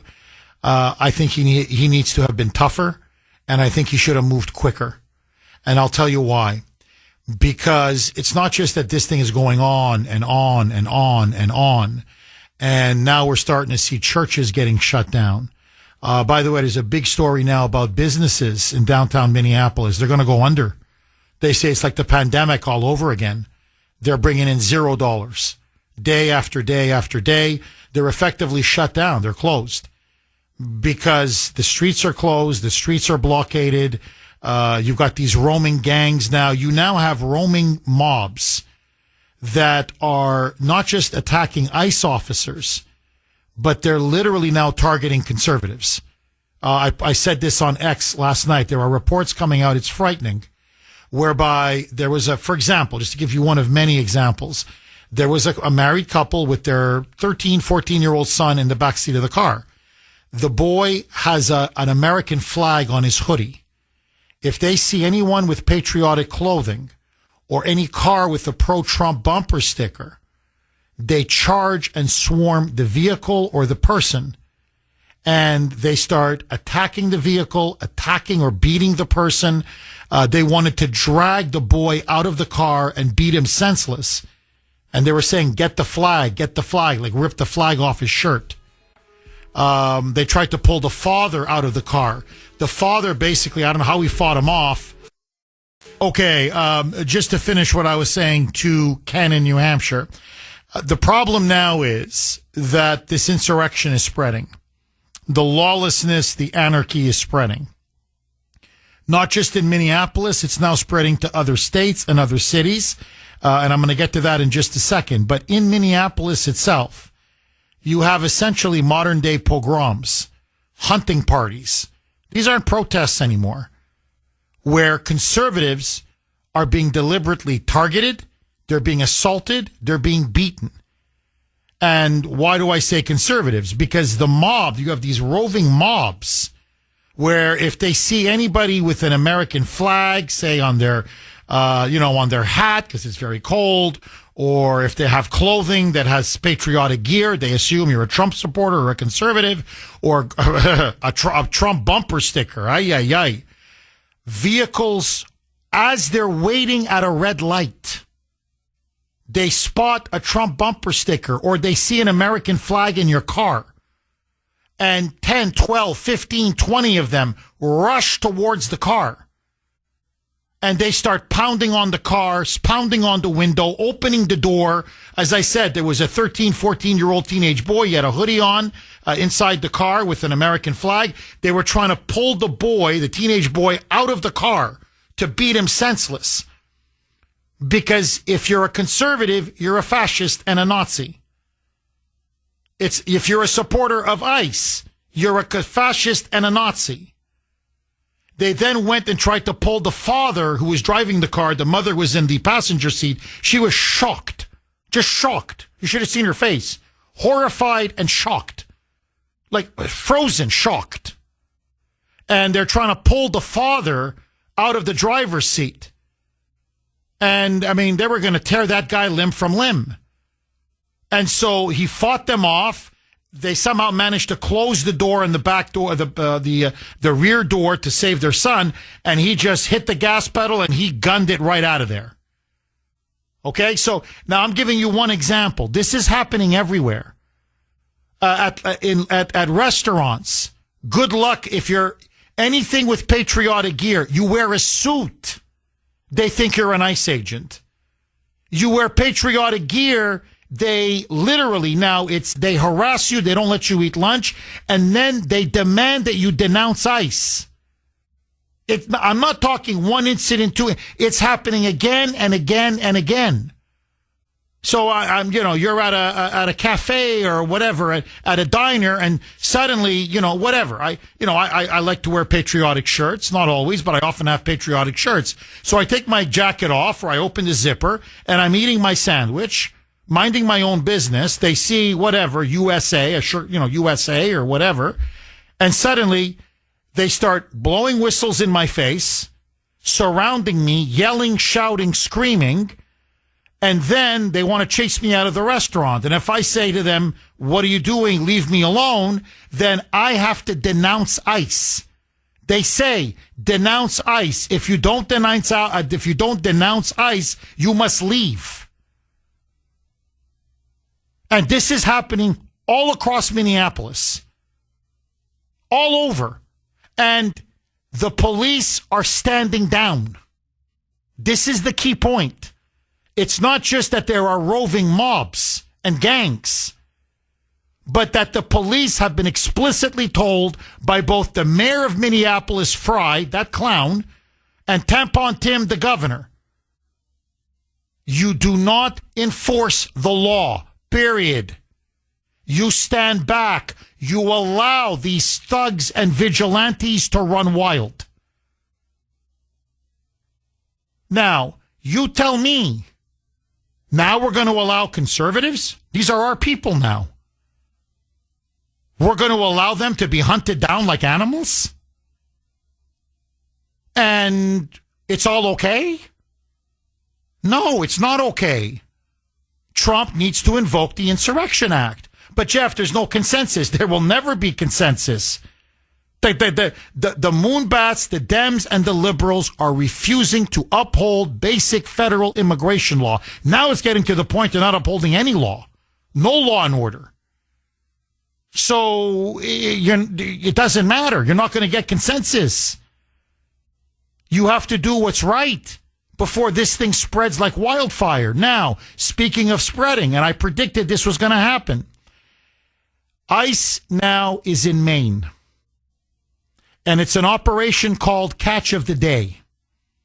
They're looking to nab 1,400 of the most vile, dangerous, violent, illegal aliens, criminals, convicted criminals. The Moonbat governor of Maine is now following Tim Walz's lead. Janet Mills is now saying not only is Maine a sanctuary state, but she is now ordering state and local police to not cooperate with ICE. And furthermore, she, along with the sanctuary city mayor of Portland and the sanctuary city mayor of Lewiston. So this is now Maine. This is now New England. Okay, this is now increasingly in our neck of the woods. They are now telling ICE, you are not welcome in Maine. You're not welcome in Portland. You're not welcome in Lewiston. And guess what they're calling for? They're calling for protests on the streets. That's what they're now calling for. They're now saying ICE has no business being in Maine. They want ICE to be kicked out. They don't want them to conduct any operations whatsoever, make a single arrest, none. And furthermore, and I got it right in front of me, now they're passing out flyers. This is coming straight from the mayors of Portland, Lewiston, backed by the governor of Maine. As I said, Moonbat Mills. Call 911. If you see an ICE agent, call 911. This is what Fry did in Minneapolis. Waltz in the governor. And law enforcement is only going to be used in order then to try to block, obstruct, or monitor ICE agents. And the kicker, here's the kicker, call 911 in 9 different languages. They go, you can call, we can answer your call in 9 different languages besides English. Portuguese, I'm assuming because they got illegal Brazilians. Spanish, because they got a lot of illegals from Latin America. But Chinese, Somali, and then they're talking dialects from Somalia. These are, I mean, I've never heard of some of these languages. These are clearly dialects. Arabic, Khmer, which is, I guess, Cambodian. And they're saying, "What? Just call us. We got translators. Don't you worry. You just call us." And already now, they're telling the illegals, get ready. The ICE is coming. We're going to put in together a network, like in Minnesota, in which we're going to warn you when we see ICE approaching or ICE in the neighborhood, and we're going to signal to you it's time to escape, it's time to get away. Now, we're going to have in Maine what we're seeing in Minnesota. Insurrection spreads. Anarchy spreads. Lawlessness spreads. And I think now it's inevitable. It's inevitable. If this thing goes to Maine, it's coming to Massachusetts. And it's going straight down to Rhode Island. And then it's going to go to Connecticut. And you've got New York now already gearing up for a big battle with ICE as they try to conduct their operations. So what you're seeing now is a confederacy of blue states, sanctuary cities, that are now openly in rebellion against federal law enforcement, immigration law, federal authority, and ultimately they are refusing to abide by the election of Donald J. Trump the way the pro-slavery Democrats refused to abide by the election of Abraham Lincoln in 1860. I'm sorry, but that's what's happening. So this is a slow-motion rebellion, a slow-motion civil war, a slow-motion insurrection that is taking place. And now, maybe, we shall see over the next 24 to 48 hours, the insurrection may spread to Maine. We shall see. 617-266-6868. Michael in Norwood. Thanks for holding, Michael, and welcome. Good morning. How are you? Very good. Michael, what's on your mind, my friend? Well, I got just to lend a little humor, I got a little a slogan for Minnesota: the land of 10,000 criminals. I think. By the way, just to add to what, I mean, it's slightly different, obviously, but I mean, someone's got to tell Gavin Newsom, how many freaking knee pads do you have? I should have brought a bunch of knee pads. Now he's going on, I got an extra case of it. How many knee pads do you need, Gavin? But anyway, I like that. The land of 10,000 criminals. Michael, when you see what's happening in Minneapolis, when you see how this is starting to spread now, how are your feelings on the Insurrection Act? What do you think now Trump needs to do? Or is now the genie just out of the bottle? At this point, can he stop this? Or are we now just looking at, there's no other word. I mean, it's a textbook definition of an insurrection.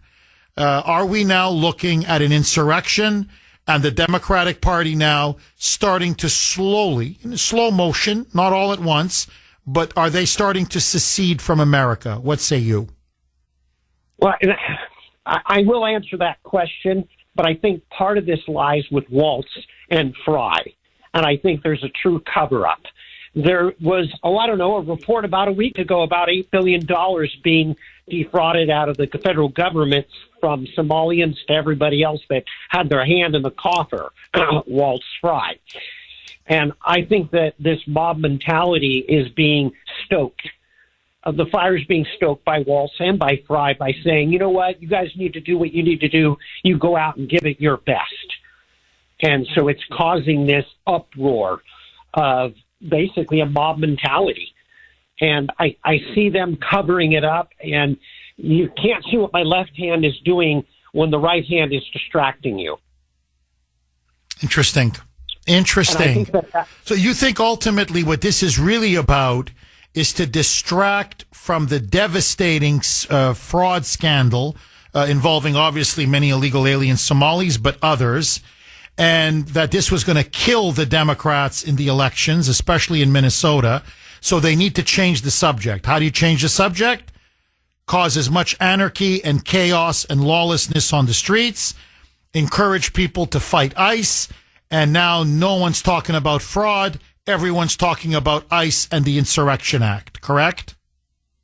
Exactly. So if he brings in the military to basically enforce the Insurrection Act, which I think is justifiable, there is no doubt about it. If he does do that, does it stoke the fire even more? I think that's what he's kind of sitting back thinking about. Or does he call Waltz on the carpet and start burning his toes saying, buddy, I'm going to pull all your funding away from Minnesota. Your state will collapse. You know, there's so much going on in regards to that. And, you know, I think Maine just follows because they have nothing better to do up in Maine anyway.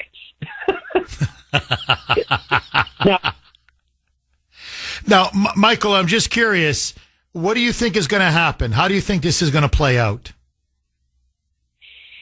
I think that Trump's going to give him an ultimatum, and Waltz has either got to step down or have the police enforce what's going on with the chaos that's going on in Minneapolis. Yeah, I think after a while, Michael, and this is what I'm trying to tell Trump's people, but I don't know. They're going to force his hand. Events on the ground are going to force him to invoke the Insurrection Act. And I never like to see a president's hand forced. I always rather see the president preempt, be proactive, always act when you still have independence or freedom of movement, because then your options narrow. And I think, anyway, we'll see. But I agree with you. I think in the end, they're not going to stop. It's very obvious. Waltz and Fry don't want it to stop. They have deep political and self-interested reasons why, because they're trying to save themselves from possibly going to jail over their involvement in that massive fraud scandal. And so they want this to keep going. And the longer it goes, the worse it gets. Michael, thank you very much for that call. Very good call. Kathy in Danvers. Thanks for holding, Kathy, and welcome. Hi. Kathy, how are you? Good. I'm good. How are you? Very, very good. What do you make of all this? Well, I think it's a coup to get Trump impeached. 2015, Obama gave Tom Homan the Presidential Rank Award for his work as running ICE and deporting illegals. What happened in 10 years? The vote. The vote happened. The more illegals come in, the more the Dems get votes. They're not afraid. Newsom's not afraid of losing. The cheat is in. The problem is, Thune is a traitor. The SAVE Act has been on the table since April. We don't have enough time to save the 26th election. The Dems will get in because of the cheat, because of the illegals, and Trump will be impeached. That's what both sides want. They don't want what the American people want. They want Trump gone. If we follow the Constitution, which states it's a federal offense for illegals to vote, and they pass that SAVE Act, who wants the illegals here? Nobody. Nobody. And I'm sorry, but we got to be careful because they want them out worse now than they did in 16. And both sides want them out. Oh, I think there's no question. I think, Kathy, you're making just an absolutely, I think, a brilliant point. The Republican establishment, the rhinos, want Trump out badly. The left, the Democrats, want Trump out badly. I think if it's possible, I think they hate him now. You're right, even more than in his first term. And you know, I just want to double back to something you said earlier.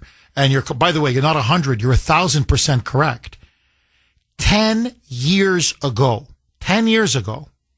Tom Homan, okay, the current, the man overseeing Trump's deportations, was in the same position under Obama. Same job, same man. He got an award from Obama for deporting 920,000 illegal aliens. In fact, that's the reason why he got the award. Basically, almost 1 million. Now, so he did, the same man did the exact same job with the same personnel, going into the same cities, using, by the way, the exact same tactics, the exact same methods, exactly the same. And yet, in 2015, 2016, they gave him a medal. And Obama said, thank you. And did the media say anything? Niet. Did the Democrats say anything? Niet. Was there one anti-ICE activist that protested? Niet. So what has changed in 10 years? And by the way, they've deported a hell of a lot less than 920,000 because of all the obstruction. Okay? All of them, the undermining and the sabotage. But it's the same person, same job, same position, sometimes the same personnel, in the same cities, same methods, same tactics, same everything. And 10 years ago, they loved him. 10 years later, they're saying it's fascism, it's Nazism, it's a brutal occupation now, and they don't want to abide by ICE, and they want to chase ICE out of all these sanctuary cities. And I think you put your finger right on it. It's because it's Trump, but more than that, it's because now they brought in so many illegals, and those are automatic voters for the Democratic Party. There's so much power now that potentially is within their hands. They're going to stop Trump deporting a single illegal. And they're openly saying it. If he's a rapist, we don't care. If the person's a murderer, a child molester, a gangbanger, they don't care. They don't want ICE to make a single arrest. So that tells you everything you need to know. They would rather allow you to be murdered, an American citizen, your child to be molested and raped, drugs to pour into your neighborhood, my neighborhood, our communities, kill our families and kill our kids, than actually deport these illegal aliens who have no business being in our country. As they say, Kathy, checkmate. Kathy, thank you so much for that call. Okay. Dr. Grace putting liberals in their place. It's Wednesday, 9:01. Grace Voto. Full disclosure, my better half. We finally made contact with her. Grace, you've been listening to the show all morning. Let me start with Gavin Newsom. He's at the was at the World Economic Forum in Davos. He's now presenting himself as the alternative to Trump, the front runner in 2028. And according to him, he's telling Europeans, I should have brought some knee pads, a bunch of knee pads, because you're not opposing Trump strong enough. Did he commit treason? Jeff, listen, his behavior is completely disgraceful. He is undermining this president's foreign policy. He's on foreign soil, directly contradicting the policy that President Trump wants to put forward. Whether you agree with it or not, that is irrelevant. You don't do that on foreign soil. You debate that here in the United States. But what he's doing going over there is he's sending the Europeans a clear signal. He's telling them openly, reject Trump's foreign policy, sabotage his presidency, support me for 2028, and I'll give you everything you want. It's a tacit bargain that he's making right in front of our eyes. It is disgraceful. Grace, I'm just curious. You're completely right, as usual. Let me ask you that he's actually rallying other countries, especially these left-wing European countries, who are already united against Trump on Greenland and many other things. But he's saying, and again, in a very crude, vulgar way, like, well, I should bring you knee pads, like the way you guys are just surrendering yourselves, rolling over for him, that he's trying to rally other countries against our own country and against our own president on foreign soil. Did you ever think you would, and this is not just some nobody. This is the man who was the governor of California, one of the most biggest consequential states in our country, in our union, who is now it appears at least for now, the presumptive front runner to be the Democratic nominee and maybe even the next president of the United States. Did you ever think you would see this in your lifetime? And it is clear that this is red meat for his base. You asked the question earlier, do you think the Democrats will ever elect this guy? He's a white male. You know what he looks like to me, Jeff? I kind of burst out laughing when you said that. Does he look like a white man to you? This guy looks like the Great Gazoo. You know that alien that appeared on on many of the episodes of the Flintstones in the last season, the Great Gazoo? He's like an alien, and just like the Great Gazoo, he was always trying to help, but he actually only caused more problems. That was his signature. And he kept calling Fred and Barney dum-dums. Well, this is all red meat for his dum-dum liberals. They're cheering him right now, and he's there, going to act like, he's going to restore the transatlantic alliance. And these people, they're going to lap it up because this is no white male, Jeff. This guy is the Great Gazoo, and he's just like them. I mean, of course they're going to go crazy for him. Number one, he can speak English in complete sentences. They haven't had that since Obama. Biden couldn't speak due to dementia. Harris couldn't speak due to stupidity and over-drinking. But this guy can speak in clear sentences. He's pro-choice. He's made California a sanctuary for abortion, a sanctuary for transgender youth, a sanctuary for illegal immigrants. He's their dream. He's also a sexual deviant. He had an affair before he got married with his best friend's wife. Then he apologized for it, so they love that, He's a sexual deviant, just like them. And he's a former alcoholic, so he's got substance abuse problems. Oh, I didn't know that. So he's a former... Yeah, this is a dream candidate, Jeff. Really? I didn't know that. Really? He's a former alcoholic? Yes, he sought treatment before he dated his current wife, whom he has been married to, and he has 4 children with this woman. But before that, he had an affair with his best friend's wife. Oh, no, that I know about. I know about. No, I'm just a bit surprised about the alcoholic part. And look, there are many alcoholics who they sober up, and God bless them. Please, don't get me wrong. But during COVID, if you remember during the lockdown, he went to this swanky French restaurant. And it was $1,000, $1,000 a meal. It was this ridiculous, expensive French restaurant. But it's at a vineyard. It was apparently, it's at a vineyard, very nice vineyard. And there were bottles of wine, everywhere on the table. So I just assumed, this guy's shelling out thousands of dollars to stuff his face during COVID as he's shutting everything else down. And there's wine bottles, and it's at a vineyard. The last thing I thought of is that this guy's a former alcoholic. But anyway, okay. Grace, you're dead on. Let me ask you now about Minneapolis and obviously Maine. Maine is now becoming in the spotlight because they're now following Minneapolis. Should Trump invoke the Insurrection Act? They've now, anti-ICE agitators and insurrectionists have now stormed the church. They've shut down the service. Apparently now Don Lemon is being investigated. Apparently, arrests are going to be made later today. Subpoenas have been served to Tim Walz, Jacob Fry, Keith Ellison, their offices, among others, for deliberately trying to obstruct federal law enforcement and ICE in their legitimate enforcement operations. Are we watching an insurrection? And is it time for Trump to drop the hammer?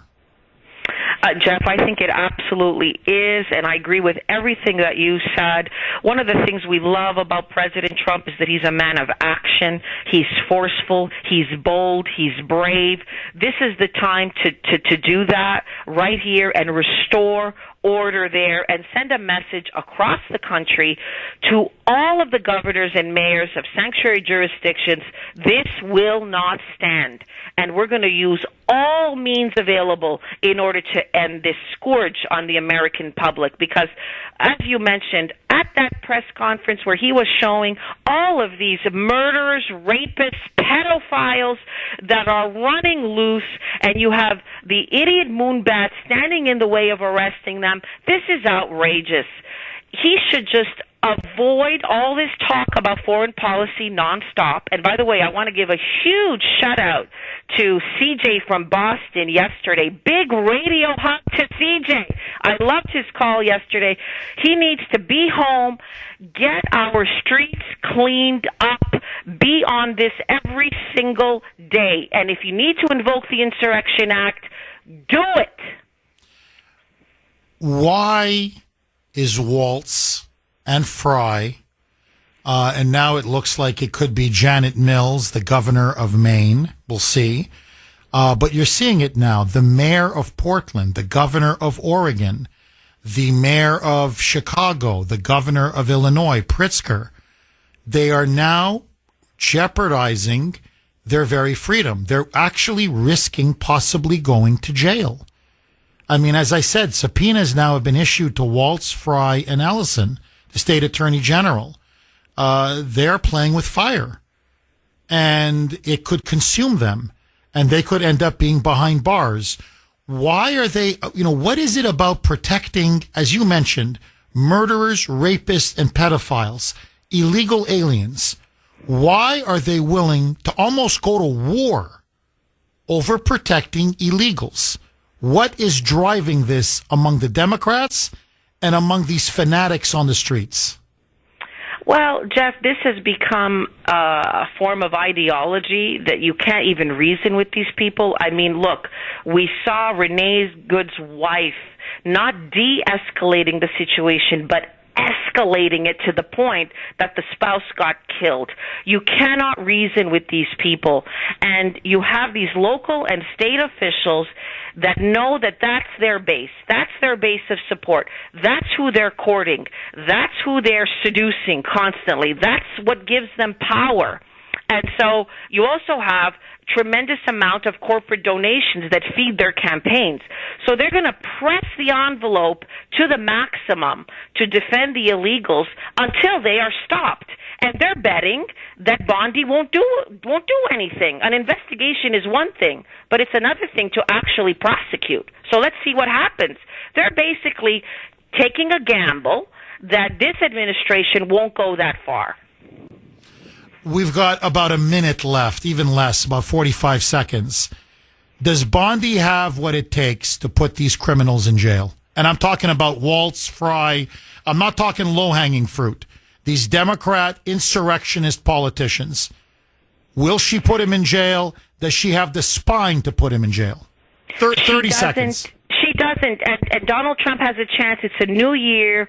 Clean house at the Justice Department. Get rid of her. Get rid of Patel. The base will back him on these decisions. He should do it the sooner the better. Dr. Grace putting liberals in their place. Grace Voto. Grace, as always, thank you so much. And we will speak to you, obviously, next Wednesday. Same time, same place. 617-266-6868. Okay, you heard Grace. She says invoke the Insurrection Act, or else this thing is going to continue to spread. Okay, I thought Grace made some excellent points on Newsom in particular, but on everything. But on Newsom in particular. So I want to ask you, Newsom now is at Davos. He is doing everything he can to try to convince European countries, European leaders, to stand up to President Trump and to have the EU oppose Trump, not just on Greenland, but to have a united front against Trump to deny him his ambition to acquire Greenland by hook or by crook. So let me ask you, it is the Kuhner Country poll question of the day. Davos, Switzerland. It is the Kuhner Country poll question of the day. sponsored by Mario's. Mario's quality roofing, siding, and windows. Will the EU cave to Trump at Davos? Let me repeat that. Will the EU cave to Trump at Davos? A, yes. B, no. You can vote on our webpage, wrko.com/Kuhner, wrko.com/Kuhner, Kuhn as in national ER. You can also vote via X, and boy, am I always active on X. My handle there, all one word, at the Kuhner Report, at the Kuhner Report, Kuhn as in national ER. Okay, on the, on this fact, this undeniable fact that the left cannot and the Democrats cannot refute, that Tom Homan, exact same position, overseeing mass deportations 10 years ago under Obama, same thing today under Trump, in the same cities, same job, same position, using in some ways the exact same personnel, using the same methods, same tactics. 920,000 deportations, Obama gave him a medal, an award, and congratulated him, and the media lauded him, and not a single protester. 10 years later, under Trump, he's, Holman's a Nazi, Trump's a Nazi, ICE are a bunch of Nazis, the Gestapo, and same person, same methods, same tactics, same everything. The only difference, it's Trump. So this is what Mark wrote on Messenger. Jeff, here's the difference. I was thinking, what's the difference? Well, here's the difference. 10 years ago, there were no paid protesters back then. So when you offer people a good amount of money, they'll do it no matter what it is. Yeah, that's, Mark, I think you nailed it. That's the difference. That and, of course, Trump derangement syndrome. Chris in Worcester. Thanks for holding, Chris, and welcome. Tuna, man, what's going on? This is crazy times we're living in. Oh, yeah. Crazy, very crazy. Absolutely. Let's get down to Minneapolis. When you call off the cops and you say, hands down, don't arrest nobody, that, you know what, my response to that would be, let's purge Minneapolis. Okay? They don't want to have the cops arresting people. Time for the Republicans and MAGA out there in that area to take to the streets and handle business. We don't want to promote violence, but you can't throw cotton balls when they're throwing bottles and rocks and everything else at you. So you got to, show a little more force, man up, woman up, and lay the smack down. And as far as Maine goes, time to boycott Maine. Unbelievable. The Somalians are everywhere. They come out of the grocery stores with 3 carriages full of groceries, okay, spitting in everybody's face just by doing that, okay? And I'll tell you something. These contractors in Massachusetts that want to that want to have illegals work for them, it's time to boycott them. I see these people doing roofs. I see these people doing interior work, okay?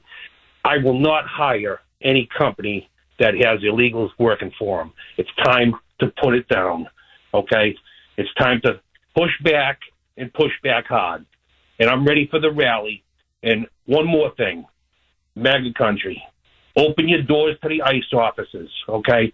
Show some respect and some love for these guys. Let them use your bathrooms, feed them, whatever they want. And if they come to my city and I'm out there, I will bring them food. I will support them, okay? And if these other clowns want to throw punches, well, bring it on. Well, Chris, look, I'm so happy you called, and I'm so happy you said what you said, because this is what I've been trying to tell the left now. And maybe they want it. I don't know. I mean, maybe they want this. But I said, you watch.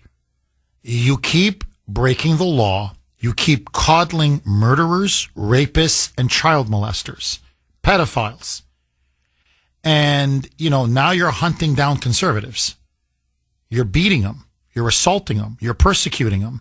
You're now shutting down churches. You're chasing people now out of restaurants and diners. You're going to get there's going to be a reaction. The right is not going to stay silent for much longer.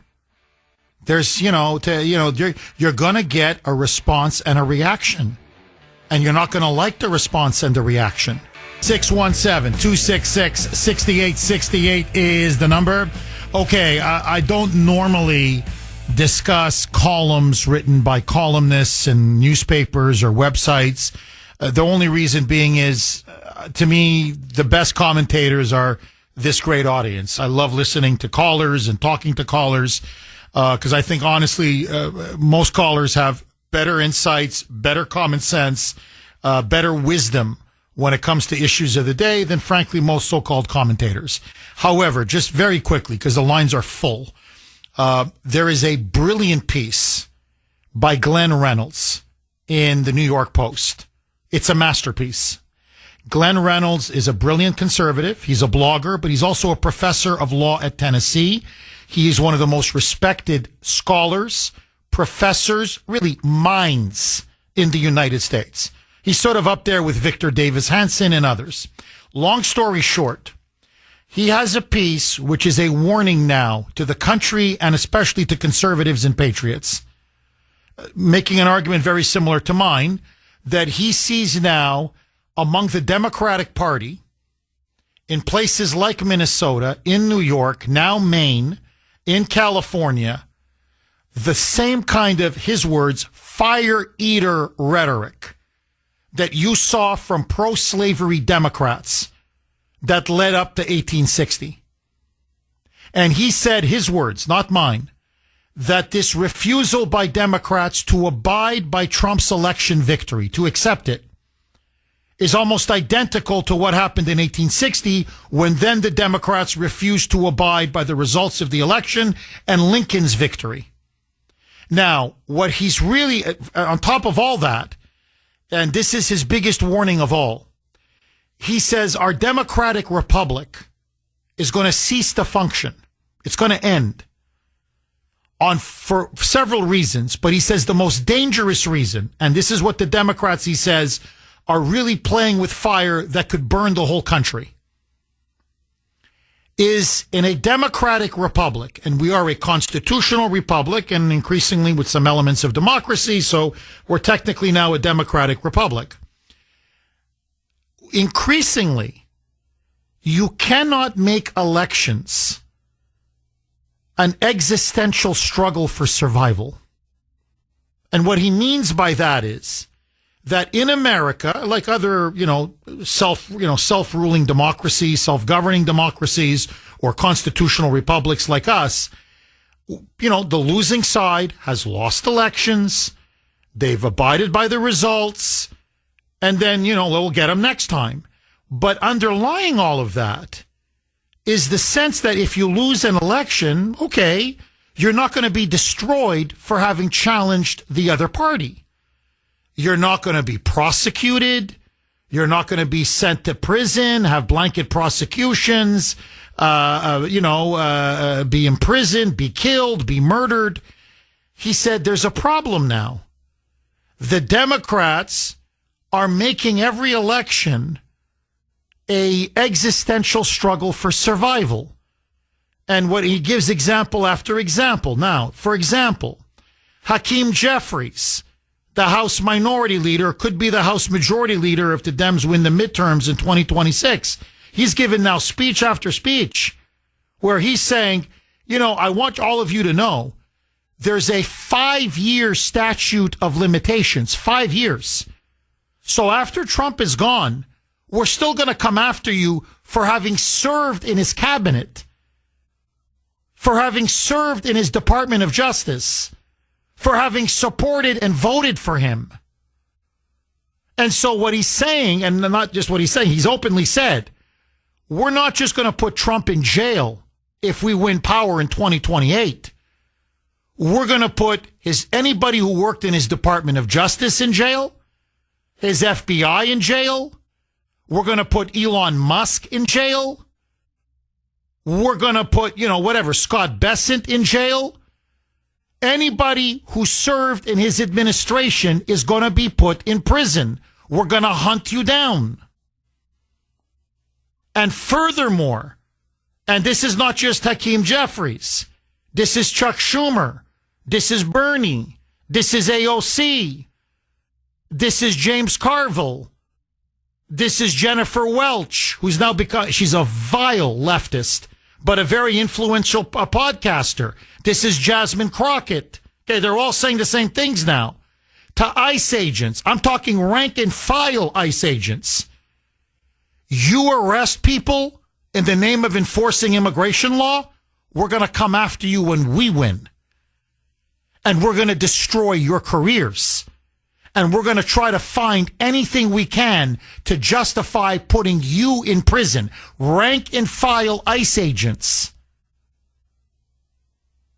Now, as Glenn Reynolds says, you think Republicans are going to take this?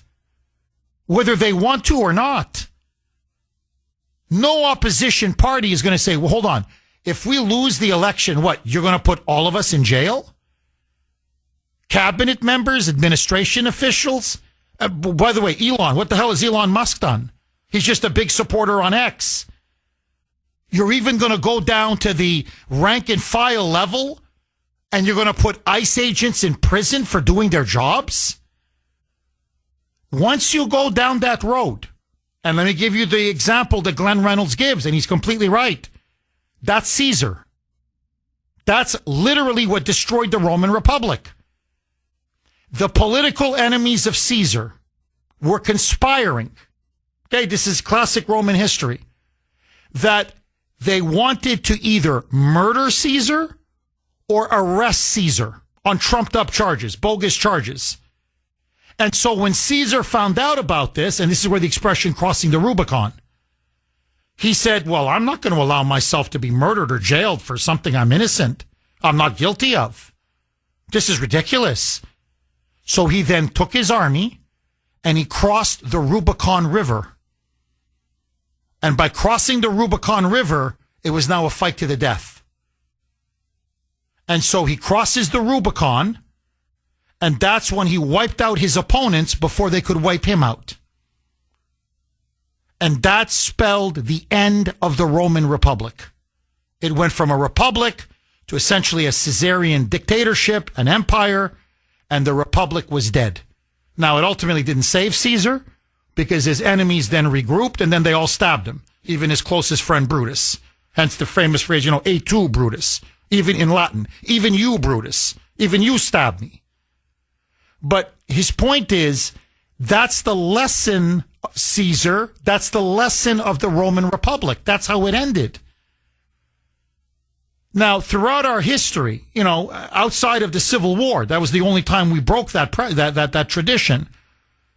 One party wins, the other party loses. The losing party accepts the results, grudgingly maybe, but they accept it.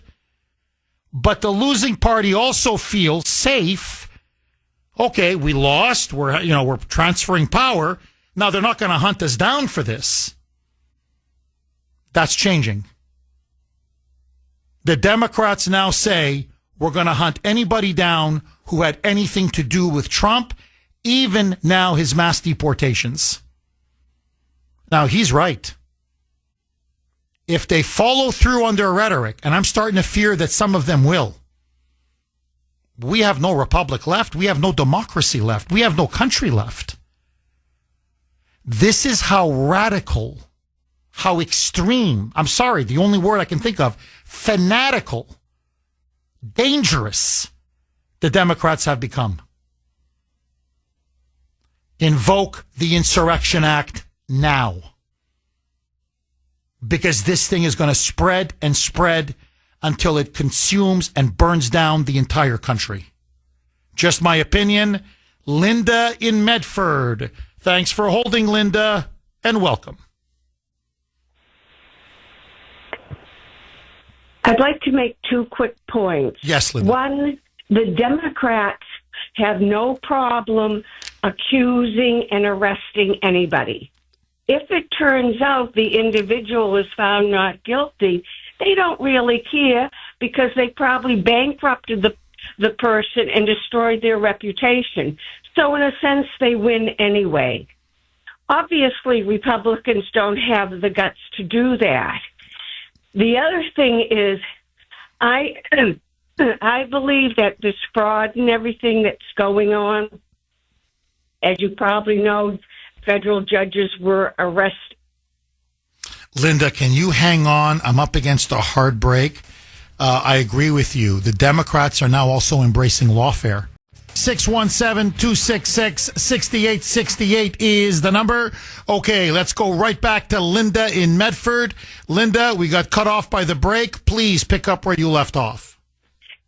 The other thing I'd like to throw in here, and this is just an opinion, all of this stuff with the fraud, Minnesota, California, Arizona, and so forth, my thoughts is that you have a lot of drug movement. There's underground tunnels and so forth that are under some of the bigger homes there. And I bet you dollars to donuts, if everything unravels, you're going to find the Sinaloa cartel. Oh, I wouldn't be surprised. No, I wouldn't be surprised, Linda. Look, there are parts of Arizona, parts of California that are literally practically owned and run by the cartels. You know, not just that cartel, but other powerful Mexican drug cartels. There's no question. And look, a lot of illegal aliens are tied to these gangs who are benefiting off of this massive welfare fraud. And I believe Minnesota is just the tip of the iceberg. In fact, I know it. We're not looking at 20 billion. We're looking at 700 billion across the country. I don't just mean in Minnesota. But you look at California, you look at New York, you look at Illinois, you look at Maine, which is, I think, a big reason why Maine is so petrified of ICE now coming in and nabbing some of these violent criminal illegals because they're going to uncover fraud as well. And I think here in Massachusetts, there's no question. That's why they don't want to respect the ballot, the vote last year to open up the books and to have a state audit of all the spending up on Beacon Hill at the in the state legislature.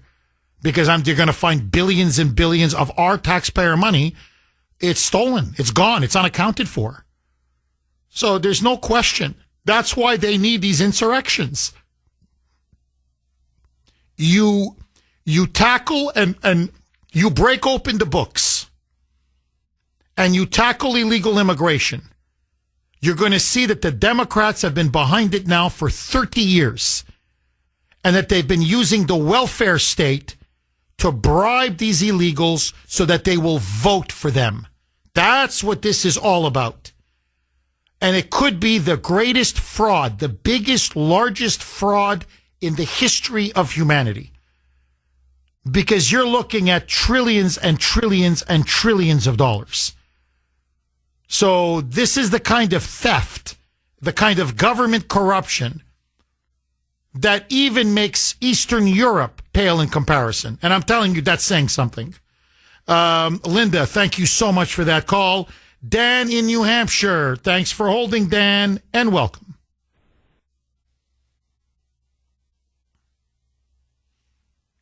Did we lose Dan? Okay, Mike, who do you want me to go to next? Maestro Mike? Bill Clinton. All right, we've got... Is it Bill in Clinton or is it Bill Clinton? It's Bill in Clinton. Okay. Mr. President, how are you? Fine, thank you, Jeff. How are you? Well, the reason I call is this. First of all, this continuing chaos which reigns supreme. I just wondered from the very beginning here in Minneapolis with all these women holding their children as shields and all this garbage. How come Child Protection Services hasn't tried to act on this, or is it too impractical for them to do so? No, it's a great question. And they're using children as human shields. They're using babies, 6-month, 8-month-old babies, as human shields, usually in freezing temperatures.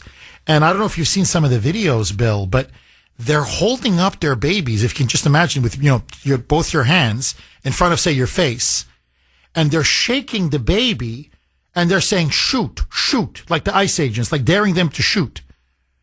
Like, these people are sick. They're sick. And many of them, these are violent protests that they're taking their babies to. Now, thank the Lord, none of these babies have so far been injured, or these kids have been injured. But Bill, honestly, what sane, normal mother does that? So, no, yes, I agree with you. Why hasn't Child Protective Services come in and said, excuse me? Like, this is child abuse. You're endangering the life of the child. Bill, am I wrong? We're absolutely on target here because, in a normal circumstance, those kids would be ripped out of their mothers and whoever else, grandmothers or whatever, and taken into custody, and then the women themselves would be getting prosecuted on top of it. And talk about a can of worms. This is getting to be a bucket of night crawlers. Well, you see these women, some of them middle-aged, some of them even like in their 60s and 70s. They're standing in front of ICE vehicles, and you can see the ICE agents are just shocked. And they're pointing with their fingers to their face, like saying, shoot me! Like, shoot me in the face, the way Rene Good was shot. They're like, shoot me! Shoot me! And they're like, have you all gone nuts? Talk about this rabid, fanatics. But then when you start bringing in children and holding them to your chest as a human shield, as you block ICE vehicles, or you hold up a 6-month-old baby in front of your face and say, shoot, shoot, shoot. It's demonic.